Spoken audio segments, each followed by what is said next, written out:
Hello and welcome to the Yas Marina circuit for the end of the 2023 season, and of course that means it's the Young Drivers Test for the Super League category. My name is Edward Hunter. Alongside me in the commentary box is Menno, Klont, and of course our broadcast director Vincent Gutt.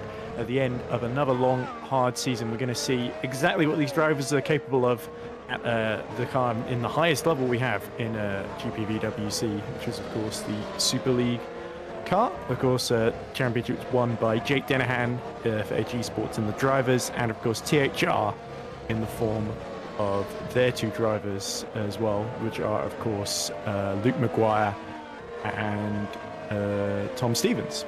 There we go. I'm starting to remember all the Super League drivers' names again, but of course we've got a whole list of new names who may be just dipping their toes into the water in Super League for the very first time, or alternatively, we have a couple who have substituted in maybe one or two races and now want to give a full season campaign a go and are having a full day's testing here in these cars. And there's a wide variety of familiar names you may know from up and down the ladder, but of course let's go to Menno. So Menno, obviously lots of familiar names. We have Magio, who of course competed at the beginning of the season in Academy, so I got to commentate on Magio a lot, the Alessandro Magio, the Magic Man. We've got Magus Ockenhaug, who's a current FS2 driver, of course. As of the end of this season, we got the likes of Chris Butcher, who competed in FS1. We got Luca who was a race winner in FS2. Carlos Martin, who was very competitive and won races in FS1. Alex Lahu, who had a very up and down season in FS1 as well. We got Caitlyn Penny, who also moonlights in the commentary box with us in Super League memorably, which is probably why she's not commentating at the moment, as you see Ockenhaug put the Super Venturi through its paces in the final few corners and getting a little squirrely on the power there too. But lots of names to get excited about. Anyone you've got your eye on there? Well, yeah, it's just I've got my team in here. It's the Adonis team, so I'm actually watching for those drivers as well. But overall, I think it's a bit of the cherry on top. It's the dessert for everyone who tested or did some racing in GPV this year. So I believe the current ruling is that you are allowed to do the Young Drivers Test if you didn't do more than 4 races this year in Super League. So if you did races in Super League but less than 4 and you never had a primary contract, I believe then you're allowed to do this test. Now that's why we see some names like Carlos Martin, who I believe actually drove 1 or 2 races in Super League this year. He's still allowed to do this test. Just yeah, it's a bit of a dessert for people like to test this car, to have a bit of fun, but also see what they can do in this type of cars. Because I'm pretty sure we currently have got some people on this grid who might not are very fast at this moment, but they are the Super League drivers of the future. And then maybe today is where it started, when the interest started, and when they grow up more, when they get faster and faster, I think Super League will still be their ultimate goal. So that's it, I think. Absolutely, and I'm sure there'll be a lot of teams watching. As you were speaking, of course, Menno, Dylan Platt, runner-up in Super Lights. You see Christian Vazdar taking a very interesting route there through the final sector under the hotel by completely missing, I think that must be turn 16 or 15 there for AG Sports, but he gets himself, and then goes a little bit off track at the just before the final corner as well. So it is a tricky one, Abu Dhabi, if you've, especially if you've not driven it before this season. Let's say if you've done Academy for most of the season, or you didn't drive at Abu Dhabi earlier, then this can be a circuit that catches you out. But good to see Dylan Platt for Green Stripes in the top 11 there, because he's certainly not had the easiest of years with a lot of personal tragedies actually on his end. And it was great to see him secure that runners-up spot in a Super Light, even though Owen McGorgy very much dominated up front as he won the epic cars, completely spinning at the turn 4 hairpin there. Not sure if that was Bulio Gray or Magio there. I think, you just see quite a few drivers. Quite a few drivers already went for quite aggressive qualifying runs, but I do think we've got another group that actually is not going for the qualifying runs, but going for the higher fuel running. I mean, you've got 2 hours of testing, and I know it's kind of interesting to do 2 hours of qualifying runs, but I think this young driver test is also to learn what will happen if you throw a lot of fuel in. You will be a lot slower, but how will the car respond? How will it respond in dirty air? So I think lots of things to learn with this last event with these 2023 cars. So that's why I tried. And there we've got Christian. Actually, often you see someone make contact with that barrier. It's sort of on the inside of the corner. You have to go quite a route to hit that one. So Christian realised he got too early on the power and then just decided to go full foot to the floor rather than try and save it and go back to the pit. Yeah, because what Christian just did, like, he had grip and then he just throttled it and out of nothing, like the whole rear, like, shabammed and he lost it. So that's how difficult this car can be. You throttle it a bit too aggressive and then there it goes. So I think very technical term. I love that, Menno. It's shabam. yeah. So that's actually it. So we're at the moment looking at Matus Pizgazan driving in the other Edge Sports a little bit more cleanly through this final sector. And Pizgazan, of course, had a pretty strong year for Reading Game in FS2, winning the reverse grid race at Monza, which was Reading Game's first win in, I think, 4 years in any category. As you see, Pizgazan gets a faster timing, I think stays in 7th position, but it's Alex Lahu for the HRT Holland Racing team, who has now taken the fastest time, nearly 4 tenths quicker than Magio's previous best effort. And we've seen this before from Alex, though. He is on the blue tyres on race week, which I believe are the soft, whereas Magio, I think, is on the purple, which I think are they the hards or the... No, the purple are the hards, aren't they? Yeah, good to mention that, of course, Alex Lahu's time is pretty fast at this moment, but we do expect the fastest times of this session will be in the final 30 minutes of this session, where the grip should be even better and people will go even more for those fast laps. So I do expect we'll at least see, what should we say, we would see around 10 people go under this time of Lahu. I think that's how much more grip we will see, but I think it's a competitive time from Lahu. Yeah, and he retired from, I believe, all 3 of his Super League appearances this season, but he was certainly very, very impressive in qualifying in FS1 this season. Of course, won the first race in Saudi Arabia. I believe he was on pole in Singapore, Monza, and I'm trying to remember, there was certainly another race where he got at least very, very close to pole, if not on it. But he was regularly up there in qualifying. So in a way, it's not too surprising to see him competitive here at the highest level, because his speed has never really been in question at Alex Lahu. But in terms of his consistency, as we see Terence Craig just lagging a little bit, but there's nothing to worry about. The Red Archer is still very much on track, and I believe since they are retiring, this is going to be the very last appearance of a Red Archer in GPV, of course, after their race in Super League. I believe it was, I forget who it was, but I think they got a top 8 in the end with one of their drivers in the final race in Sao Paulo. As we see Terence Craig finding an HRT facing the wrong way, and he navigates it beautifully there, actually. But 9th fastest time then, Terence Craig. At the moment, and I believe we will have our first interview. So during this test session, we will have quite a few interviews for drivers. Ooh. And we mainly ask, we see Terence pinning. We mainly ask people how their season was, maybe what the plan is for next year, while we see Terence pinning again. That's how tricky it is. He knows we're watching, doesn't he? And he's trying to maybe he does that on purpose. I mean, would be something for Terence, but you never know with Terence. But he's a showman, so and he loves to drive red cars. I know he's a big Ferrari fan, so the Red Archer is, of course, a red car is his red mist, how you say it. But let's go for the first interview, and I believe we will have Dominico Scarelli, and let's drag him in. So Ed, I let you interview him because you're the interview master. So let's see what Dominico has to say about maybe last year and this year and everything else. Yeah, absolutely. So we're joined as we look at Alessandro and Magio lighting up the timing screens in the first sector. So we'll try not to distract from what's shaping up to be a fantastic lap here.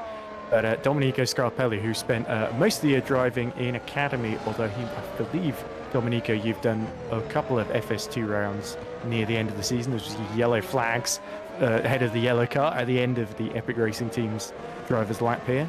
But Dominico, it was a very, very promising academy season. I remember you had a very, very strong race in, I think it was Suzuka, wasn't it? That I was commentating on. As you see Magio retake the fastest time, 122.7 then. So at the moment, Magio and Lahu very much in a class of their own, 8 attempts clear of Maxim Buu, who of course was runner-up in FS2 this season.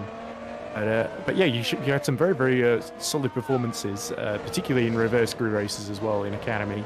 And you must be really excited about what 2024 promises. Indeed, I am. I mean, I was not even expecting to actually get invited by Menno here in this young driver testing today. But I'm really happy because it's an experience that you don't get all the time. It's a chance that you don't usually get that much.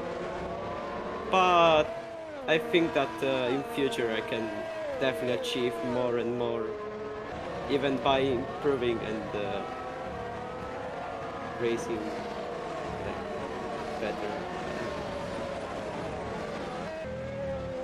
Yeah, absolutely, and that's sort of why they call it the Young Drivers Test, isn't it? Because a lot of people here are here to show their skills, of course, but a lot of them are still, they're not as fast as they're going to be in maybe 2 or 3 years down the line when they've got a little bit more experience under their belt, as we look at Alex Lahu just in a bit of a sandwich here and trying to get out of people's way. Of course, Alex Lahu does what Alex Lahu does best, and that's, doing Alex Lahu moves.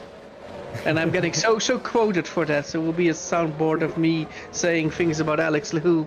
Well, Alex Lahu find it really funny that I said something about Alex Lahu, but that's something for another time. Dominico, question. So you drove this car for a while now. How is this car in comparison with everything else you've driven so far? Completely different. Like I was expecting, like I drove some Formula 1 cars in our factory in general, okay? But this is just particular. Like today it's actually the first time I'm trying them. But for how fast they are, I really love them. They're so cool to drive. But quite difficult, I would think. Yes. Yeah. So, Dominico, what about next year? Do you already have got plans? Maybe you don't want to tell the plans, but do you have something lined up or something in your mind for next year, which you can, spoil a bit? Well, we see Nick big crash for Nick Kuiper. Sorry, Dominico. For next season, I got plans. You already know them, but I think I can say it. Like. Some drivers got contacted, the ones that I've got, and so a lot of people already know this. So next season I'm trying to enter a team in FS2. So far I already got a really strong lineup with the drivers that already competed in the career ladder here in GPVWC this season. And I think that with beside being a team manager, I think I'll still continue my experience in academy, like Christian Basler, for example. He was a team manager this season, but still competing some races in the lowest category. So how do you say your academy season's gone, by the way, Dominico? Because your results towards the end of the campaign, consistently finishing, even in race ones, where obviously you're dictated by where you qualify, in sort of top 6, top 7, which is very, very solid. So you've got to say the rate of improvement has been solid by you this season. Yes, probably that's due to surgery that I had, like around July. No, it was the end of June, and then the recovery started in July. But I can say that definitely worked pretty well for me. So I'm really happy with that improvement through the whole season. I almost missed my first win in Suzuka in the last lap of race 2 to Thomas Kuchka, if I'm not wrong, and I was a bit frustrated, but at the same time I was happy because I got another podium. So It was just a mix of emotions.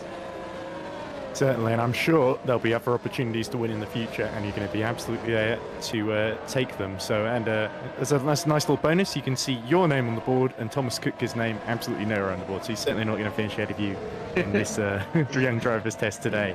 So thank you for talking to us, Dominico. Best of luck for 2024, and we can't wait to see you in action. Yeah. So that was our first interviewer, Dominico. Actually, we have Caitlyn Penny actually already there, so let's actually go for Caitlyn. And let's see what she has to say. Hello there. Hello. We're already on air, so yeah. Let's. You can continue, Ed. Ask right. Ask Caitlyn. Now she's on the other side of the interview. Yeah. Well, Caitlyn's very magnanimous, likes to let me do the interviews anyway, so this isn't too out of the ordinary, all things considered. But certainly great to commentate on you driving for once, Caitlyn, rather than alongside you, which is a nice change of pace, I guess. You're competing, I believe, with, is it Holland Racing Team today? Yes, competing, indeed. setting lap times. And I'd very much like to thank Death Road Training for that, because it is fantastic to be back here. This is actually my 5th Young Drivers test, so if it keeps up at this rate, I won't be a young driver for much longer. But you know, but yeah, very much enjoying it. So thank you, Death. Yeah, young in the Fernando Alonso sense of the word, I guess. Yes, indeed. Still improving though. When I first did the Young Drivers test back in 2017, I was 9 seconds off the leader's pace. Like, genuinely, 9 seconds off the leader's pace. I think it was Dennis Jordan who was the quickest guy that weekend, so there's that. But yeah, I've got it down to within 5 seconds now, so I'm doing better than I was back then. Still not exactly Rudy Van Buren, but you know, I'm getting there. Yeah, absolutely, and for a lot of young drivers, that's especially when you look at series like Academy, they look at how many seconds they're off the pace at the start of the year, and then compare to how many seconds off the pace they are at the end of the year. And you notice a lot of the ones that are making big strides, it does end up being dramatic. So like they'll be 4 seconds behind, and then by the end of the season they'll be 2 seconds behind in some cases. So yeah, that is a really good yardstick to measure yourself. Obviously, it's an interesting. I don't want to say dilemma, but of course, commentating all these guys and then racing against them. Do you think you find it being commentated? Obviously, you know a lot of these guys from having to, just being forced to interact with them for your interviews now and again when I'm not around. But also as a driver, having commentated on observing these guys, these other drivers, male and female, of course, for long periods of time, that must be in some way quite helpful because you know the personalities of these drivers, what to expect when you're alongside them in some of these corners. Absolutely. I mean, it can be quite disconcerting because when you're commentating on these guys, sometimes if they're a little further down the order, you only tend to see them when they're like making mistakes. So it's very easy for you to look down from your high horse and go, oh, why did they do that? You know, why did they go for that move, or why did they take that line? And then when you actually go out on track with them and they're still faster than you, it's like, oh, what's going on here? I mean, I get it. Like, I've known for a good amount of time now that I'm not the fastest of drivers, and it's helped that I have actually raced a bunch of these guys in FS2 and in other championships as well. But it is pretty funny when I go out there in an FS2 car and I'm like 1 second off guys like Alex Lahoe, and then we get in Super League cars and all of a sudden I'm like 4 seconds off. So explain that one, I don't really know, but those whatever. Extra tools, right? But look at Alex go. Alex he's done a 1:23.0. That's like, whoa.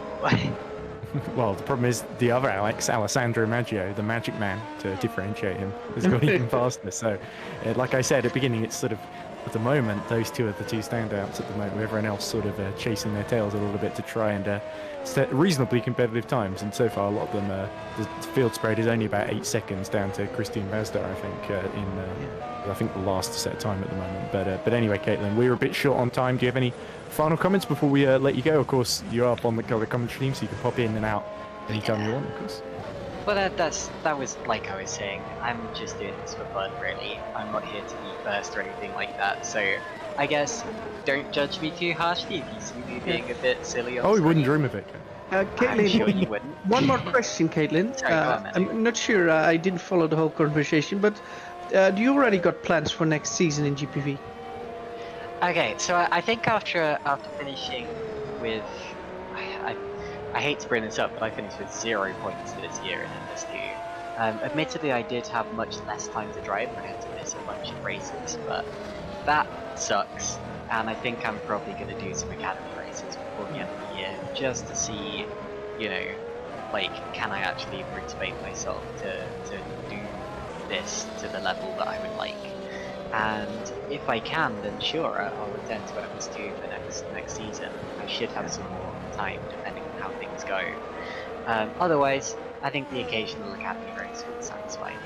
Oh, that's good to hear. And then a final question from, I think it was from Tom Stevens. At GPV Day Karting, are you then going to beat Tom Stevens? Because he's really worried that you will beat him. That is the plan. If anyone doesn't know, at the last GPVWC Day held in the UK back in 2021, I think. Yeah. Me and Tom were ridiculously close in karting. We were first and second through qualifying, and then in the races. And I was actually quicker in the races. The only trouble was I could not get through because the track was like Monaco. And he'd been there before, so he was up to speed a bit quicker, so out-qualified me. But yeah, we were like nose to tail the whole way through. It really was like a race at Monaco. So this year, I don't quite know what track we're gonna do, but if it's one that I know and if it's one that he knows, then sure, it's on. Okay, that's very good to hear, Caitlyn. Thanks for being here for this interview, Caitlyn. Very best of luck for the rest of the test. Thank you so much, guys, and also thank you, Deathan. Yep, and see you at the Race of Champions, I guess. We'll be commentating again with Caitlyn, of course, on that event. But shall we now, who's waiting very patiently, invite in Dylan Platt from TR Motorsports by Geeks Energy. Should I do this interview then as well? If you want to shake it up, Menno. Yeah. You're not a bad interview, you know. No, but yeah, it's a bit the standard questions. Of course, we should ask, how was your season? How is your next season? What are the plans? Are you going to win a Race of Champions? Those kind of questions we will, of course, ask. But Dylan now entered. Hello, Dylan. Hello. Hello. So, young drivers test, and I believe you're in the top 10 at the moment, just at P10 in the green stripes. So how's the test going? I mean, it's rather, it's just chilled, you know, seeing what really other people are doing. My lap time had a bit of fuel in it, was on a set of C3s, so plenty of time in it, hopefully. You know, assuming, depending on what Carlos and a couple others do, you know, hopefully we'll top this. Yeah, that's good to hear. So this year was quite a successful year for you, finishing runner-up in Super Lights. I believe 1 or 2 wins. I believe 1 win in the end. So did that season satisfy you, or were you like, oh, still missed some chances during the season? Yeah, well, you could say 1, you could say 2 race wins. You know, depends on your point of view. Spain still hurts, but outside of that, I think Owen was just ahead of everyone else. You know, once he got out front, it was very hard to beat him. So I very much got, except from a few rounds here and there where we weren't happy with the setup or whatever, outside events affecting what it, you know, outside of them, you know, can't really be disappointed with it. Yeah. Okay. That's yeah. You had a really good season, and you still kept the, I believe, the 100% win rate for TR Motorsports in Super Lights alive. I believe they now won a race in all the 5 seasons. So that was actually a good statistic to see. So, Dylan, can you share anything about next year already, or is that too early? Is there not a done deal, or you'd rather don't want to say, or what's the plan for next year? I think people want to know. Yeah, I mean, naturally, finishing P2 in the constructors, we've applied to go to Super League next year. The drive lineup should be the same. I'm hoping to stay, and I'm pretty sure Heigo wants to stay unless he decides to turn around last second. Okay. So that is with Team TR Motorsport. Yes. Okay. That's I think a bit of a reveal, but yeah, of course all will be confirmed or denied at GPVWC day. But yeah, at least good to know that you want to move up. I think naturally if you finish second in the championship, you can stay for another year to claim the championship, or you can go a step higher. So I hear from you the ambition at least is there, Dylan. Of course. And I believe last season you also won a race in light, if I remember correctly.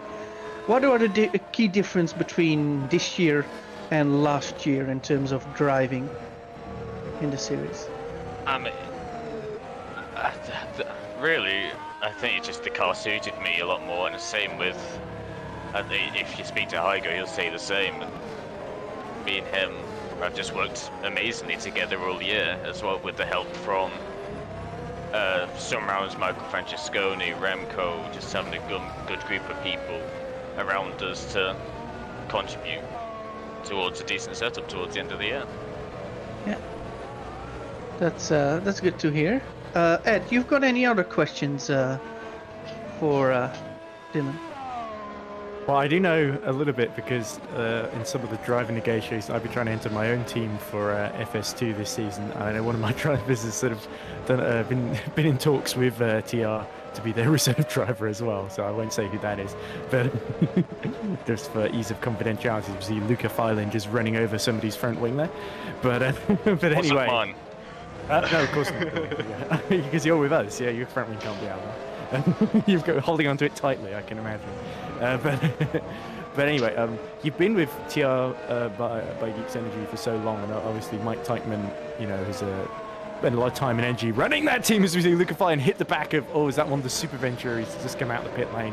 This is idling, and Luca Fallon had nowhere to go there. So unfortunately, that lap very much going to be abandoned, I suspect, and indeed it is. But anyway, to stop interrupting myself, I'll go back to my question. How do you feel like? Do you think the team is ready for Super? It's Ockenhaug that he hit here, so Ockenhaug, I think, just didn't see him in time there and didn't get out of the way consequently. But and again, I'm interrupting myself. So this is a laboured question. But I was just wondering, is moving up to Super League something you and Mike and Heigo have been thinking about doing for a while, and now you finish second, it's sort of the right time, or is it more of a case of you finish second and then the question of moving up came in? I mean, we thought it was a real possibility. Probably after Spain. Once you started really putting a challenge on that P2 slot, so after that point it's just making sure we secure it and he's putting our best foot forward and aiming for it. Oh, absolutely, and we wish you and TR by Geeks Energy all the best of luck for next season. Let's hope that applications approve and we get to see you do your stuff at the very highest level, Dylan, because especially I remember that qualifying lap at Monza, the win at Spa, and you've been driving at a very high level for a couple of years now in several different series, not just GPV, but also I remember a couple of other series I've seen you drive in as well. So it's great to see you with us and great to hear your thoughts on this car and sort of what it's like to drive at the top two levels in GPV. So we wish you all the best of luck for the future and best of luck for the rest of the test too. Yeah, thank you. Oh, that was another interviewing of our driver. It was Dylan. So after an hour of testing, we will take you to the top 10 of the current times. So currently, Alessandro Magio is leading with a 122.5. Alex Lou is currently in second position for Holland Racing Team, nearly half a second down. Then we've got Magnus Ockenhaug in P3 for Super Venturi, Mike Quint in P4 for Team Nocturne, and Christos Vilo in P5 for Mode Auto Concept. The top 5 is currently within a second. So 6th is Maxim Buu for Epic Racing, with Luca Gray currently in P7, Davidus Zanini in P8 for Adonis Engineering, Heige Pum in P9 for the powered by RSR team, and Maciej Haila now currently in P10 for Green Stripes Racing. We still got nearly an hour of the test, and let's see what will happen and what kind of quick lap times we will see. I feel a little bad because at the beginning of the interview, Menno, Dylan Platt was in the top 10. Now he's dropped to 14th while we've been talking to him, and he's been stationary in the pit lane, so it's kind of our fault there. Well, yeah, that is time. true. But he's got the fastest track the next hour, so then he doesn't have an interview. So that's how it goes. Let's get the next interview in, and that's Mateusz Sokolowski. So let's get him in. And Ed, you want to do this one again? Sure thing.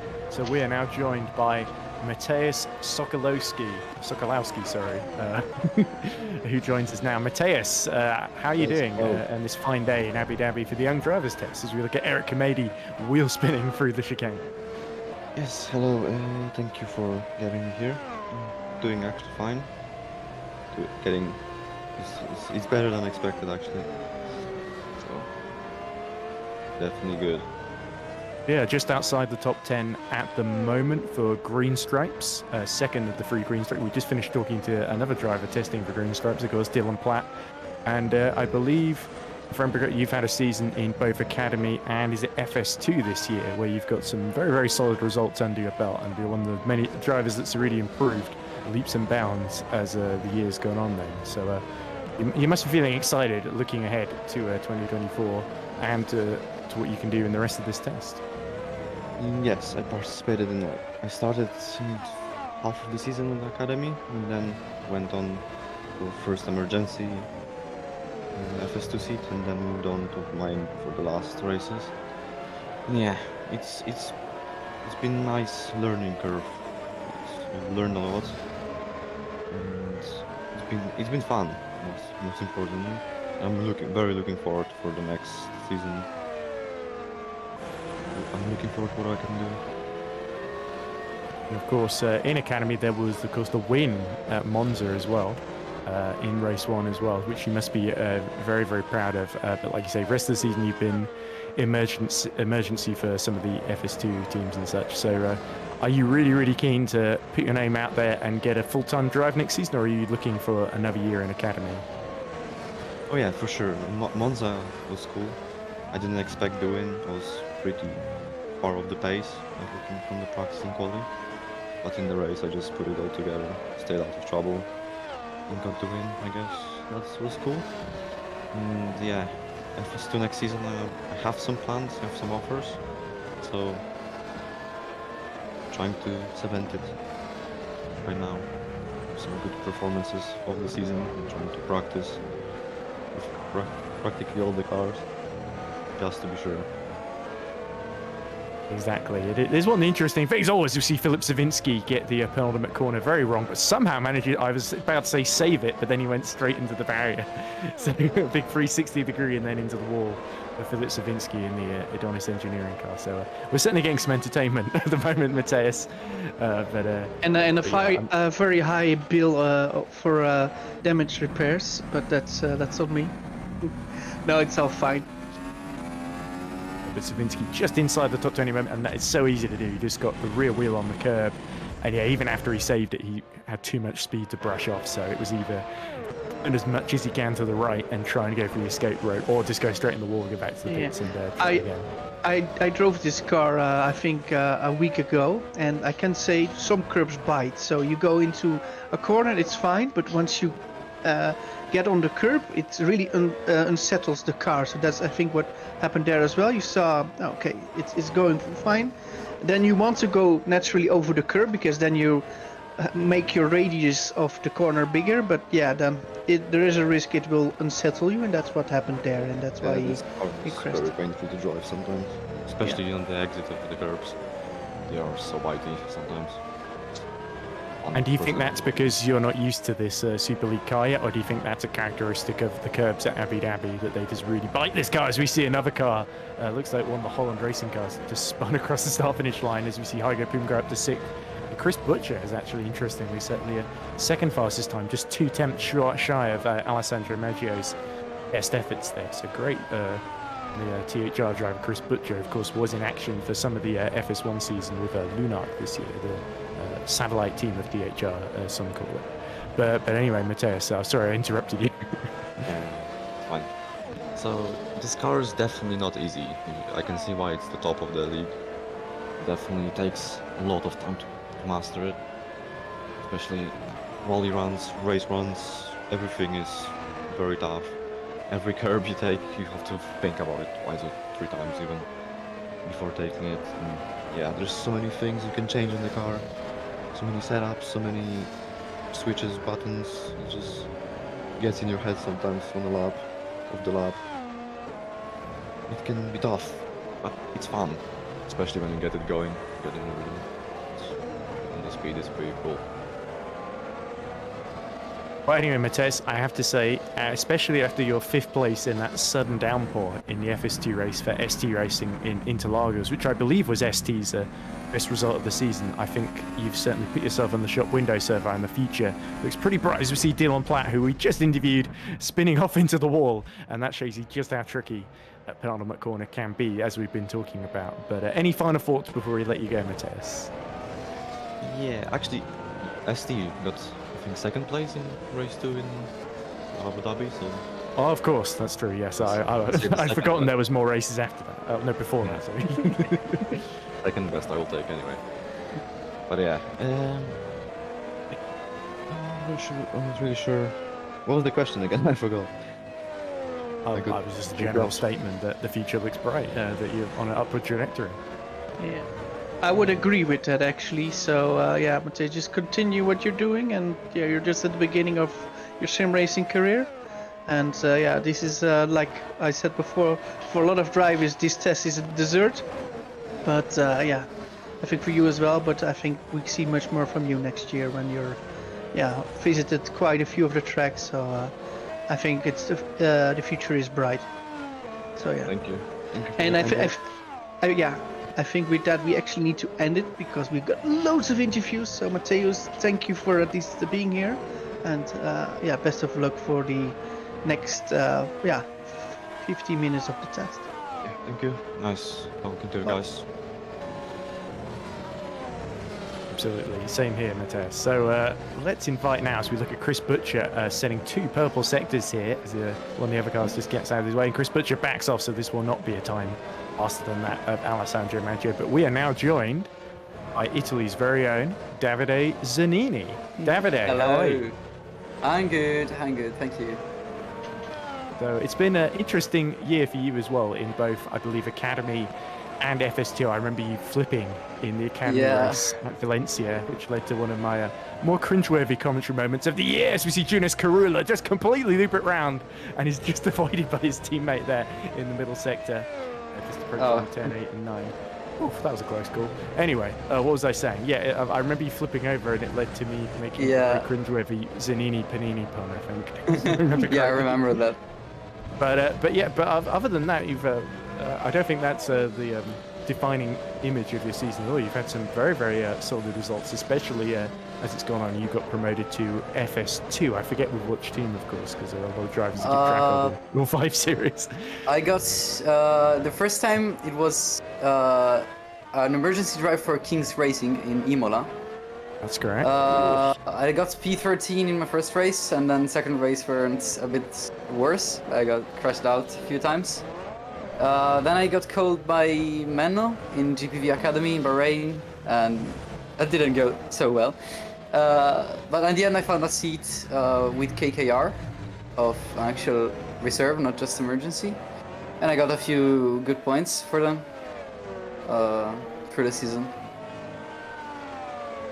And of course, you came back to the academy for the last 2 rounds and got, Yep. I think, 3 sixth places. So that really shows how much you grew as the year has gone on. And you must be really delighted to get go in these Super League cars, because you've gone from starting off in academy at the beginning of the year, and now you get a chance to play with one of these. Is it fair to say that they're a bit like driving these is like trying to tame a wild beast, because it's so much faster and got so much more downforce and grip compared to what I imagine you're used to driving? As you see, Carlos Martin set a very, very quick lap time. Sorry. I've done a few runs in Super Lights as well this season for TTF You did, racing. of course. Yeah. Results weren't that good, but That's probably why I didn't mention it. yeah. But I had fun, and I actually have a bit of an announcement to say. That is Ooh, this is interesting. Do tell. for next season, I have got a primary seat in Super Lights with TTF. Oh, wow. They must have been pretty impressed then, and I don't blame them, because, like I said, you have definitely another of the drivers. We say this to everyone, it seems, but I do genuinely mean it each time, but you're definitely someone who has improved a significant amount as the season's gone on, especially in terms of consistency, it must be said. So Yeah, congratulations. Thank you. Oh, I have to keep talking now. I didn't realise that was it. But what are your aims then with TTF in Super Lights next season? Obviously, it's the road just below what you're driving here today. Chris Butcher, just letting the rears slide out then into the first chicane there on the back straights. So scuppered that lap, sadly. But I guess this is a good little taste of what you're going to be. Obviously, you've done, like I say, Super Lights a couple of races before, but this is a good little taste of what the next step on the ladder is, and it must give you a bit of an appetite for a full Super Light season. So what sort of is the aim then going in? Well, my teammate is gonna be Jan Shikora, which is a very fast driver. So I am gonna help him, of course, and he is gonna help me. We're gonna help each other, and we're gonna try to get the most out of this season. We are aiming very high, but we will see how it goes. And yeah. Certainly no reason not to aim competitors. high.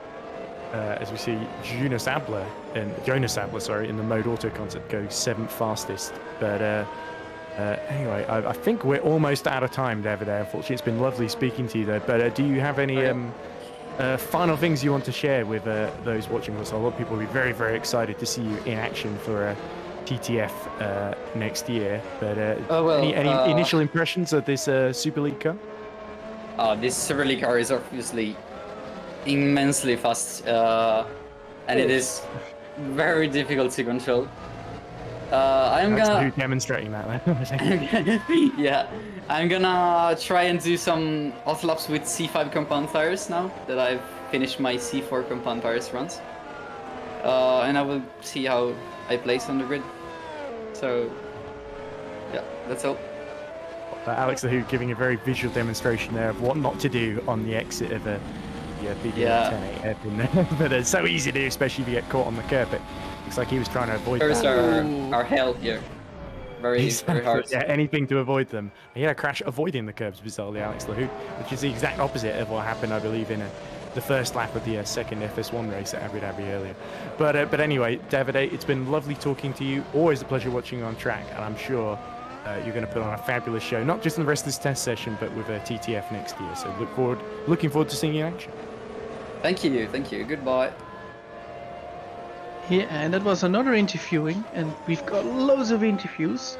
So I thought we had somebody else now, but I think we will drag Alessandro Magio in as the next one. So that's our current leading driver. So let's get Magio in. And actually, I need to take a look at the schedule, but he actually did. Well, while you're doing that, Menno, I can interview Alessandro then. Yeah, just go we're ahead. now joined by Valley Esports' very own Alessandro Magio, who's competing in this test, of course, for Epic Racing. Has currently got the fastest time to his name, but we've still got 43 minutes left to go, as we see a yellow flag in the final sector. But Alessandro, we do call you the Magic Man, and you seem to keep earning the moniker more and more every time we say it. So thanks for that. It makes us look very smart. But you really seem to be on a definite high at the moment, of course, winning in FSR Academy, winning again, also in Brazil in GPVWC Academy, and of course performing very well in the Super Lights race, getting pole position at Brazil and finishing, I believe it was 5th or 6th on the road in the end in the wet race there? P6 it was. P6, there we go, yeah. I was almost tempted to give you a P5 there, just Nah, but I don't have that power, sadly. But yeah, anyways, good evening. I just came back from dinner, so it's always nice to, have a bit of chit chat. And yeah, I've been actually performing quite well, surprisingly. And yeah, I didn't actually expect to be this, competitive actually, because there's a lot of fast drivers such as, Carlos Martin, Chris Butcher, Dylan Platt, who finished second, I believe, in Super Lights. So it's, always nice to be at the top. But yeah. Here I am. And I believe, speaking of Super Lights, if what you told me earlier is anything to go by, unless your plans have dramatically changed, I believe you're going to be competing in Super Lights full time in 2024 as Alex Lahud backs out of another lap there. So that must be something you're really, really relishing then. Well, yes, exactly, because, I've been actually waiting for, I've been trying to get some new equipment, such as, pedals, a rig, and everything of the sort. So I'm hoping to, better a bit of my pace, since, as I said previously on this last period, I've actually improved, quite a lot, surprisingly. So my plans have changed, as you said. I'll be competing with Vale Esports full-time next season in Super Lights, and I know I might sound ambitious when I say this, but my aim is at least to be in the top 3 at the end of the championship. Well, that is going to be very, very exciting to see you try, especially because we know that TR Motorsports, who did finish runner-up in the drivers and the teams championship, would cause Dylan Platt, Hygo Poon. They might be moving up to they're going to apply to move up to Super League, so I guess it's if they're in the category above, it's another team you don't have to face. Yeah, you can say that. Makes the top 3 a little bit easier, but of course Super Lights has a lot of very, very, very competitive teams running at the front. Some of them are even here today in Super League, or they've represented at least some of their satellite teams in Super League. But of course, Valet, Big Yellow Car, Epic Racing, Big Yellow Car. I imagine there's some unity there. Yeah, Alessandro, does yellow strengthen your driving style, or I don't really know. Are you just a massive Valentino Rossi fan, or whatever? Because you've got something with yellow. I'm not sure. That's your favorite color? No, it's not actually, but coincidentally, Lee Davidson, noticed my Malaysian GP in Academy this year, and contacted me at the start of the year. I said, I'm with Vale, so I don't really know if I could join Super League right now. So just keep me on the sidelines. And when I heard about Young Drivers Test, I asked him, "Yay, can you give me a spot?" And here I am, surprisingly. But yeah, that's very good to hear. I think we've got time for 1 or 2 more questions. So with around 40 minutes to go in this session, who will be your main challengers for beating your fastest lap, if they can make it? Who do you think will be challenge you for this fastest time in this session? I honestly think Carlos is the closest to me because, he's been very, very good in both Super Lights and FS1 this season. So I'm expecting him to be the closest to me, considering also he's got a slightly more upgraded car than me. So I'm guessing him and Lehu, because he's an absolute qualifying machine. So yeah, those 2 people, absolutely. Yeah. We sometimes it call takes him a qualifying machine to recognize another qualifying machine. Le Machine. Le Machine. Another Alex Lahud pun, so yeah. That's why we're here. So, Alessandro, at least thank you for being here. And the very best of luck for next year, and of course he won't need it. He's got plenty of luck already. Yeah. Thank you. But yeah, thank you guys. Thank you so much. I'll see you then. It's always a pleasure, Alessandro.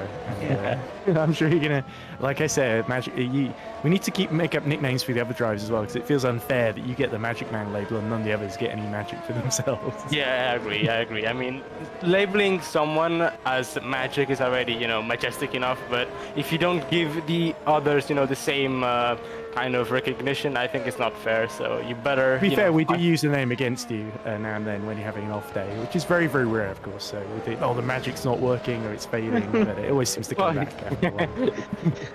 Yeah, makes sense, I guess. So thanks, Alessandro, for being here. We will now continue to the next interviewing, and that should be Mr. Luca Gray. Let's get him in. Let's see if Luca is available. Hello. Hello, Luca. Wow, Luca, we can hear you.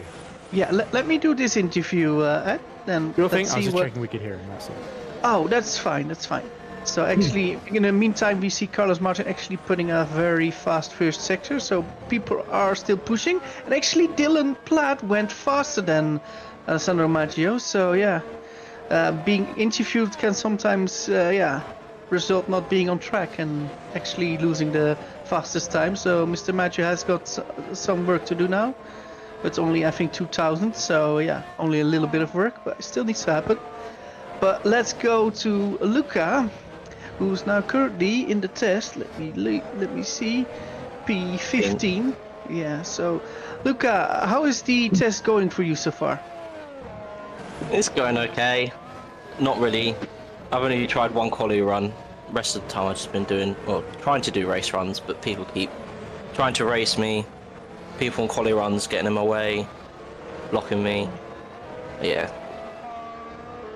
But how's the car overall? Because we just talked with Alessandro, who's also driving the other Epic car. How's the Epic car so far? Oh yeah, it feels great. A lot better than Spa. I can't remember if that was last year or the year before when I did it. But yeah, it feels a lot better than I remember. And how is Abu Dhabi with the car? Is it an interesting track to hold this? It's terrible. Session? I hate Abu Dhabi. Yeah, well, the real F1 test is here as well. So yeah, we are there for this year. So yeah, at least I can see it's a bit of struggle for some people to get a good rhythm here, but overall. Yeah.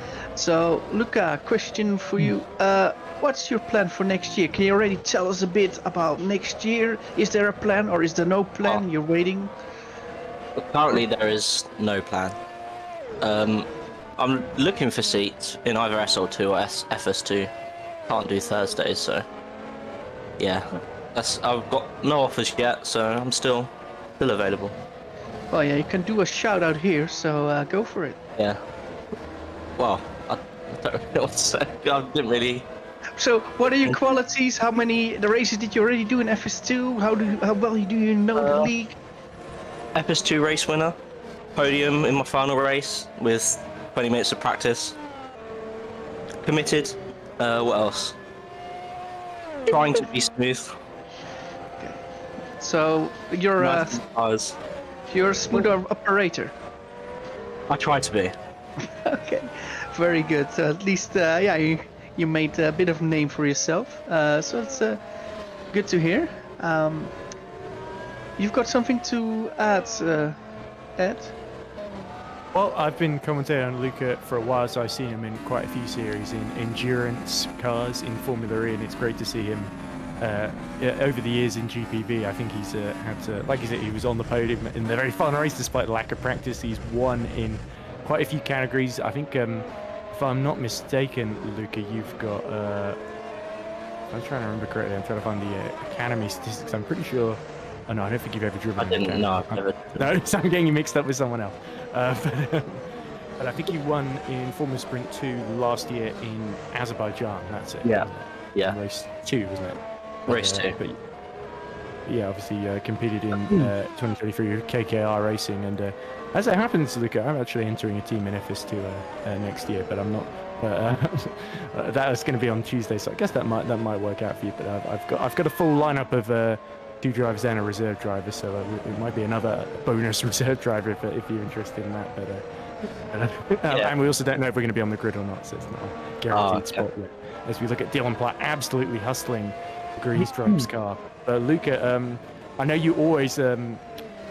it seems that you have a lot of bad luck throughout your career, but you've always had amazing pace, it seems. As Dylan Platt sets, indeed, the fastest time of the session with 3 purple sectors, 1:22.271, which completely distracts me from my question. But do you feel really confident in qualifying these days, or do you think you've focused more on the races whenever, like, for example, that FS2 race in Vargas, it felt like race 2 was a much stronger one for you? That's difficult. I try and focus on the race because that's where most of the time you get the points, but usually qualifying higher means you get a better race, so it's a bit of a balance. But yeah, mostly on the races. Yeah, absolutely. So fingers crossed, even if there's no room, as the Super Venturi narrowly avoids contact with Jonas Abler there. That's not the first time a Super Venturi's... it was Ockenhag last time. I hope it's not Ockenhag again there. But thankfully, no harm this time. But Luca, I think we're sort of out of time. So thank you very much for coming to talk to us. Do you have any final thing you want to say? Because whether it's with us or anyone else, I really hope you get a seat next year, because I think you would richly deserve one. No, nothing else to say, but please message me. Thanks. That's it. Okay, let's talk after. But anyway, it's always lovely to talk to you, Lucas. So best of luck and have a good next couple of weeks over the winter. Thanks. See ya. So that was Luca. And yeah, of course, we might see some of those drivers actually back for next week. And we've got the end of season event, the Race of Champions. So maybe we will see Luca back, or maybe somebody else. It's very true. I believe there are 4 of our GPV champions from this year. It's Jonas Abler, who's really hustling the mode auto concept car, has a massive moment at the final corner there and has to abandon ship and abandon lap 2. But we have got one of those champions, I believe, that is waiting to be interviewed, isn't he, Matt? Yeah, that's very true. That's our Formula Sprint 2 champion. Let's drag him in. It's Luke Mitchell. Let's see if Luke Mitchell is around. And yeah. He started last year as one of the favorites and then didn't win the FS2 championship, so he did another season. And this year, yeah, he was, I think, the big favorite and won the championship. And now, yeah, he decided, let's do the young driver test as well in this series in Abu Dhabi. So let's see. Luke, are you there? Hello, I'm here, guys. That's very good to hear. So, Luke. You already did, I think, quite a few laps this young driver test. How's the car? Yeah, I've not long been on, so I've done a few. Just running around on basically one of the THR sets, which is always nice. But I just don't really seem to get on with the Super League and Super Lights cars, so it needs some practice. It doesn't look like Caitlyn's doing much better, but there's some things on screen. Yeah. Oh, sorry, Caitlyn. Yeah, Caitlyn had a big crash. So, Luke, well, yeah, this was your championship season in FS2. Can you tell a bit more about that season? How did you, experience that season? Because, of course, I think there was quite a bit of pressure on you. People thought, okay, Luke is the one that's actually going to win it, and actually, in the end, you did that. So, was there pressure for you, or was it just pure relaxing and know where your talent lies and what you could do? Yeah, there wasn't too much pressure going into it. Obviously, the year last year was a bigger surprise. Didn't expect to be that high up and challenging towards the very end of the season, especially with the drivers that were in it last year. But this year, the target was to always go one better. I think I finished 3rd at the end last year after losing out to Ruben in Brazil. And realistically, I thought Scott was going to be my biggest challenge, really. But obviously, him missing loads of races, especially at the start, meant I could have a large buffer. And then by the time he got in, he'd realised that he's not going to be challenging really at the front of the championship. So I think his motivation went a little. But for me, it was a strong year. Started really well with a double win. I was looking forward to a really good battle with Roy, but obviously he disappeared halfway through the year as well, which was a shame. But for us, we nailed the setup early on, and me and Massimiliano was able to extract what we needed to win both championships.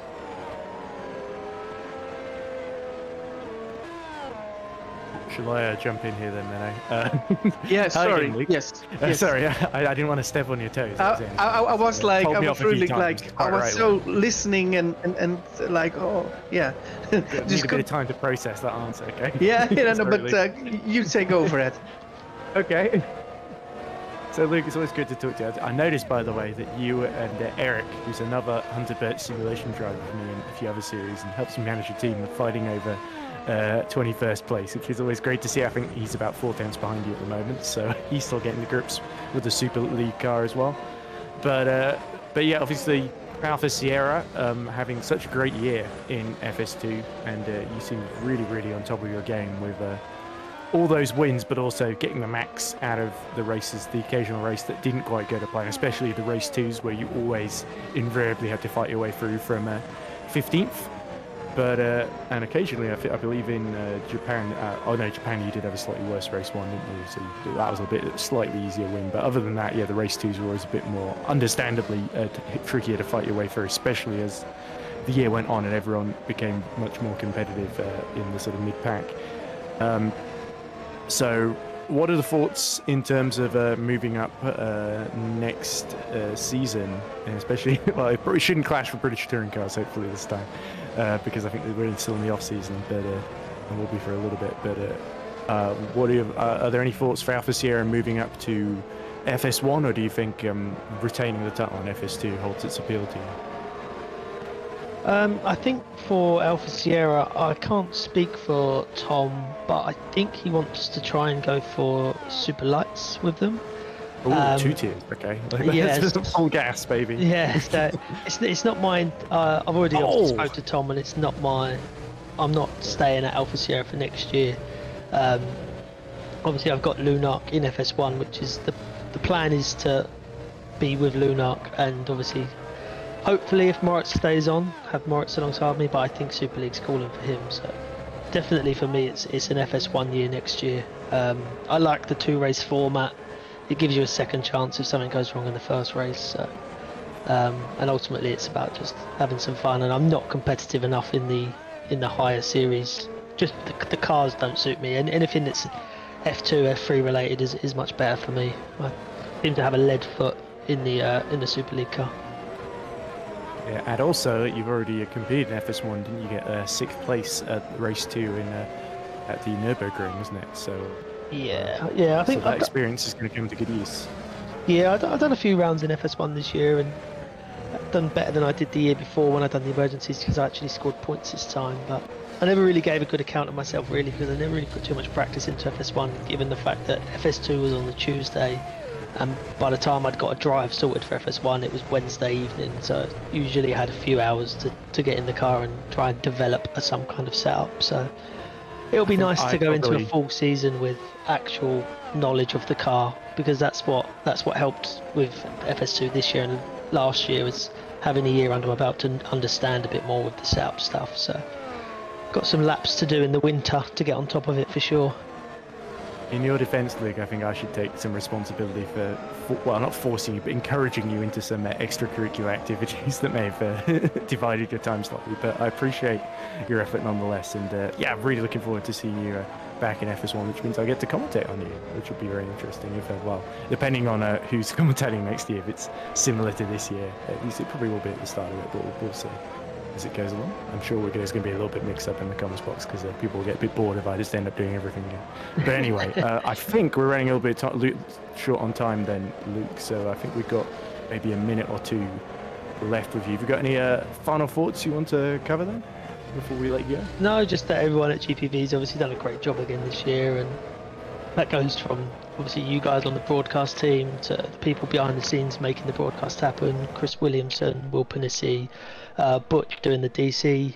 That's obviously no easy job, and it's all just run so nicely, and hopefully obviously next year is as successful for me and for Alpha Sierra, and even for Lunark, who joined halfway through and racked up 7 podium thanks to Moritz. So hopefully next year's as good as this year.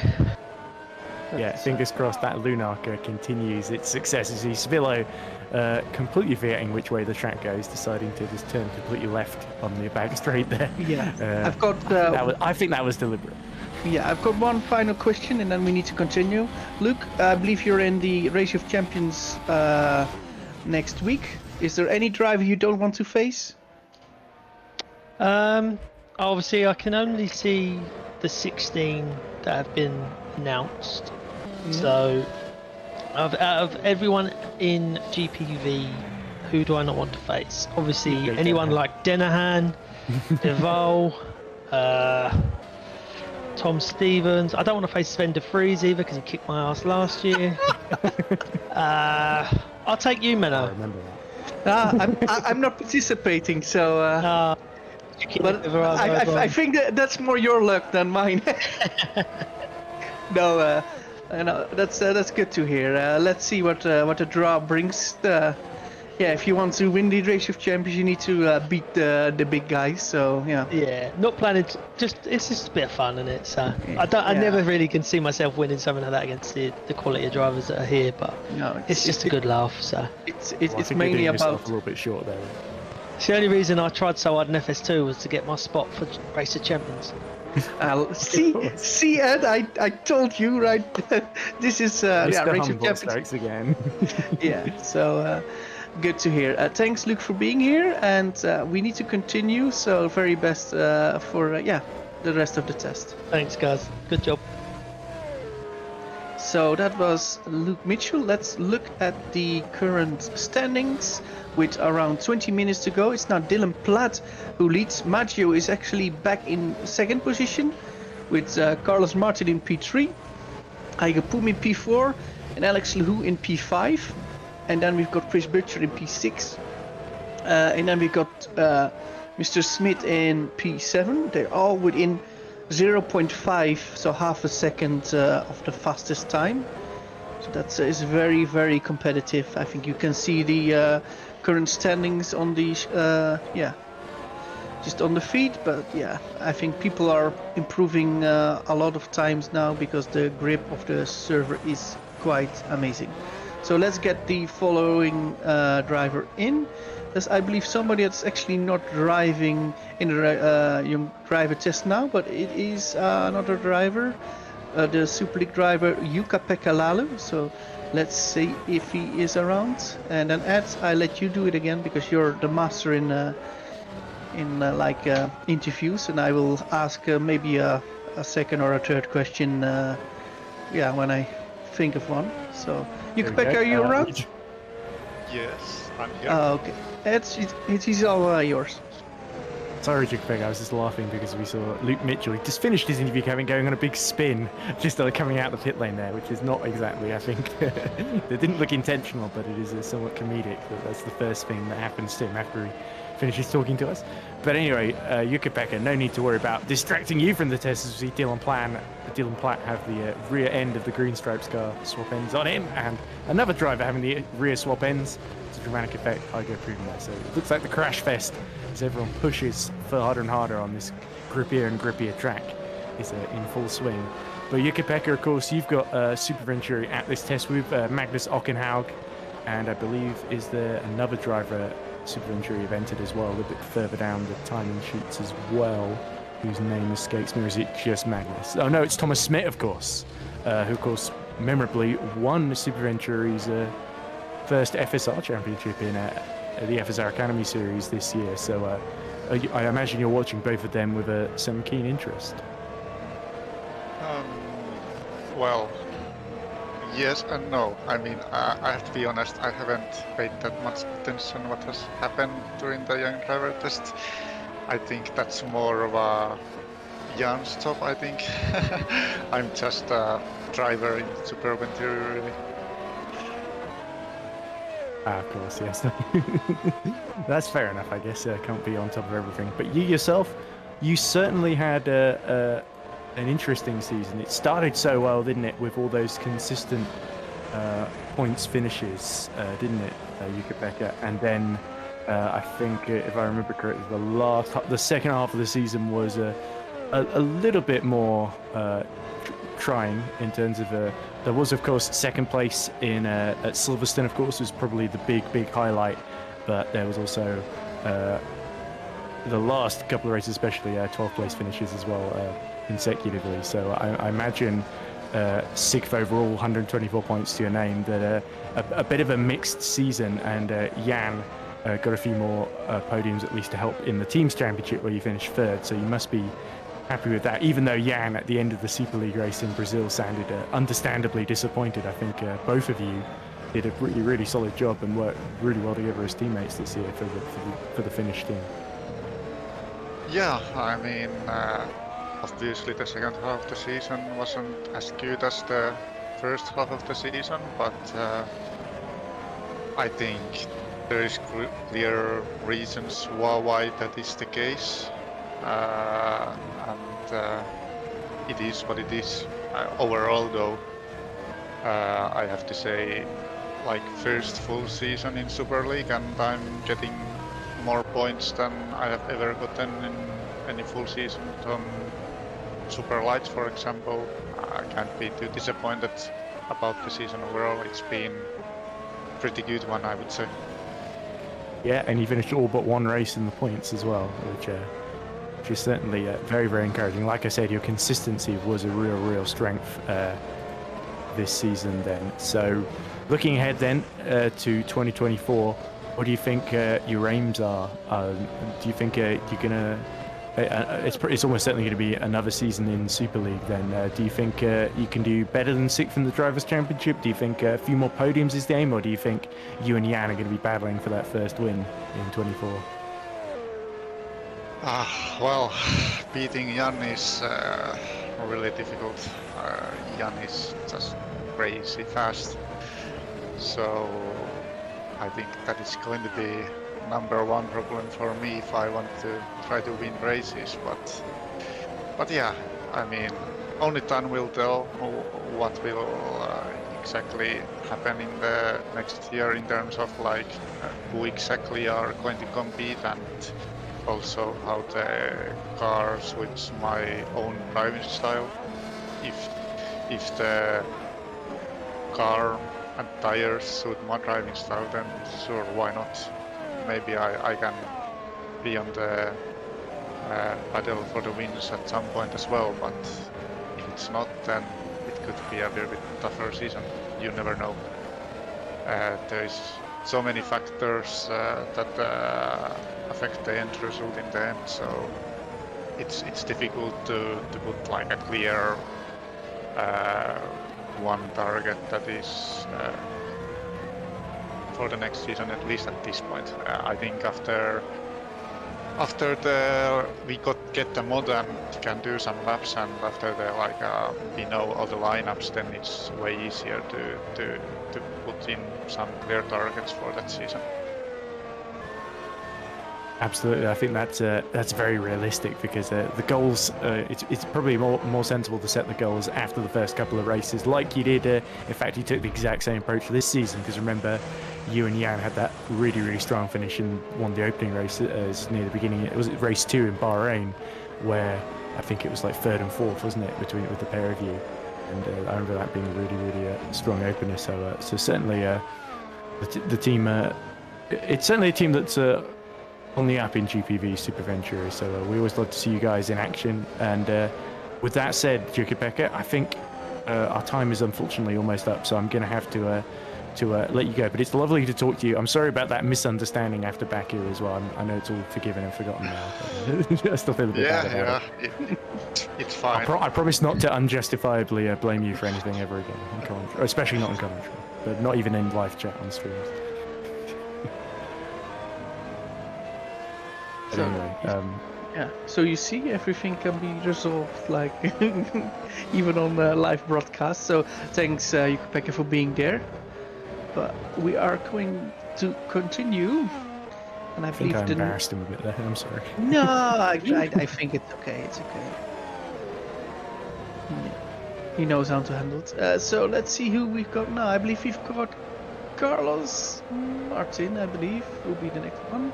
So let's drag him in, and let's see if he is around. Carlos, are you around?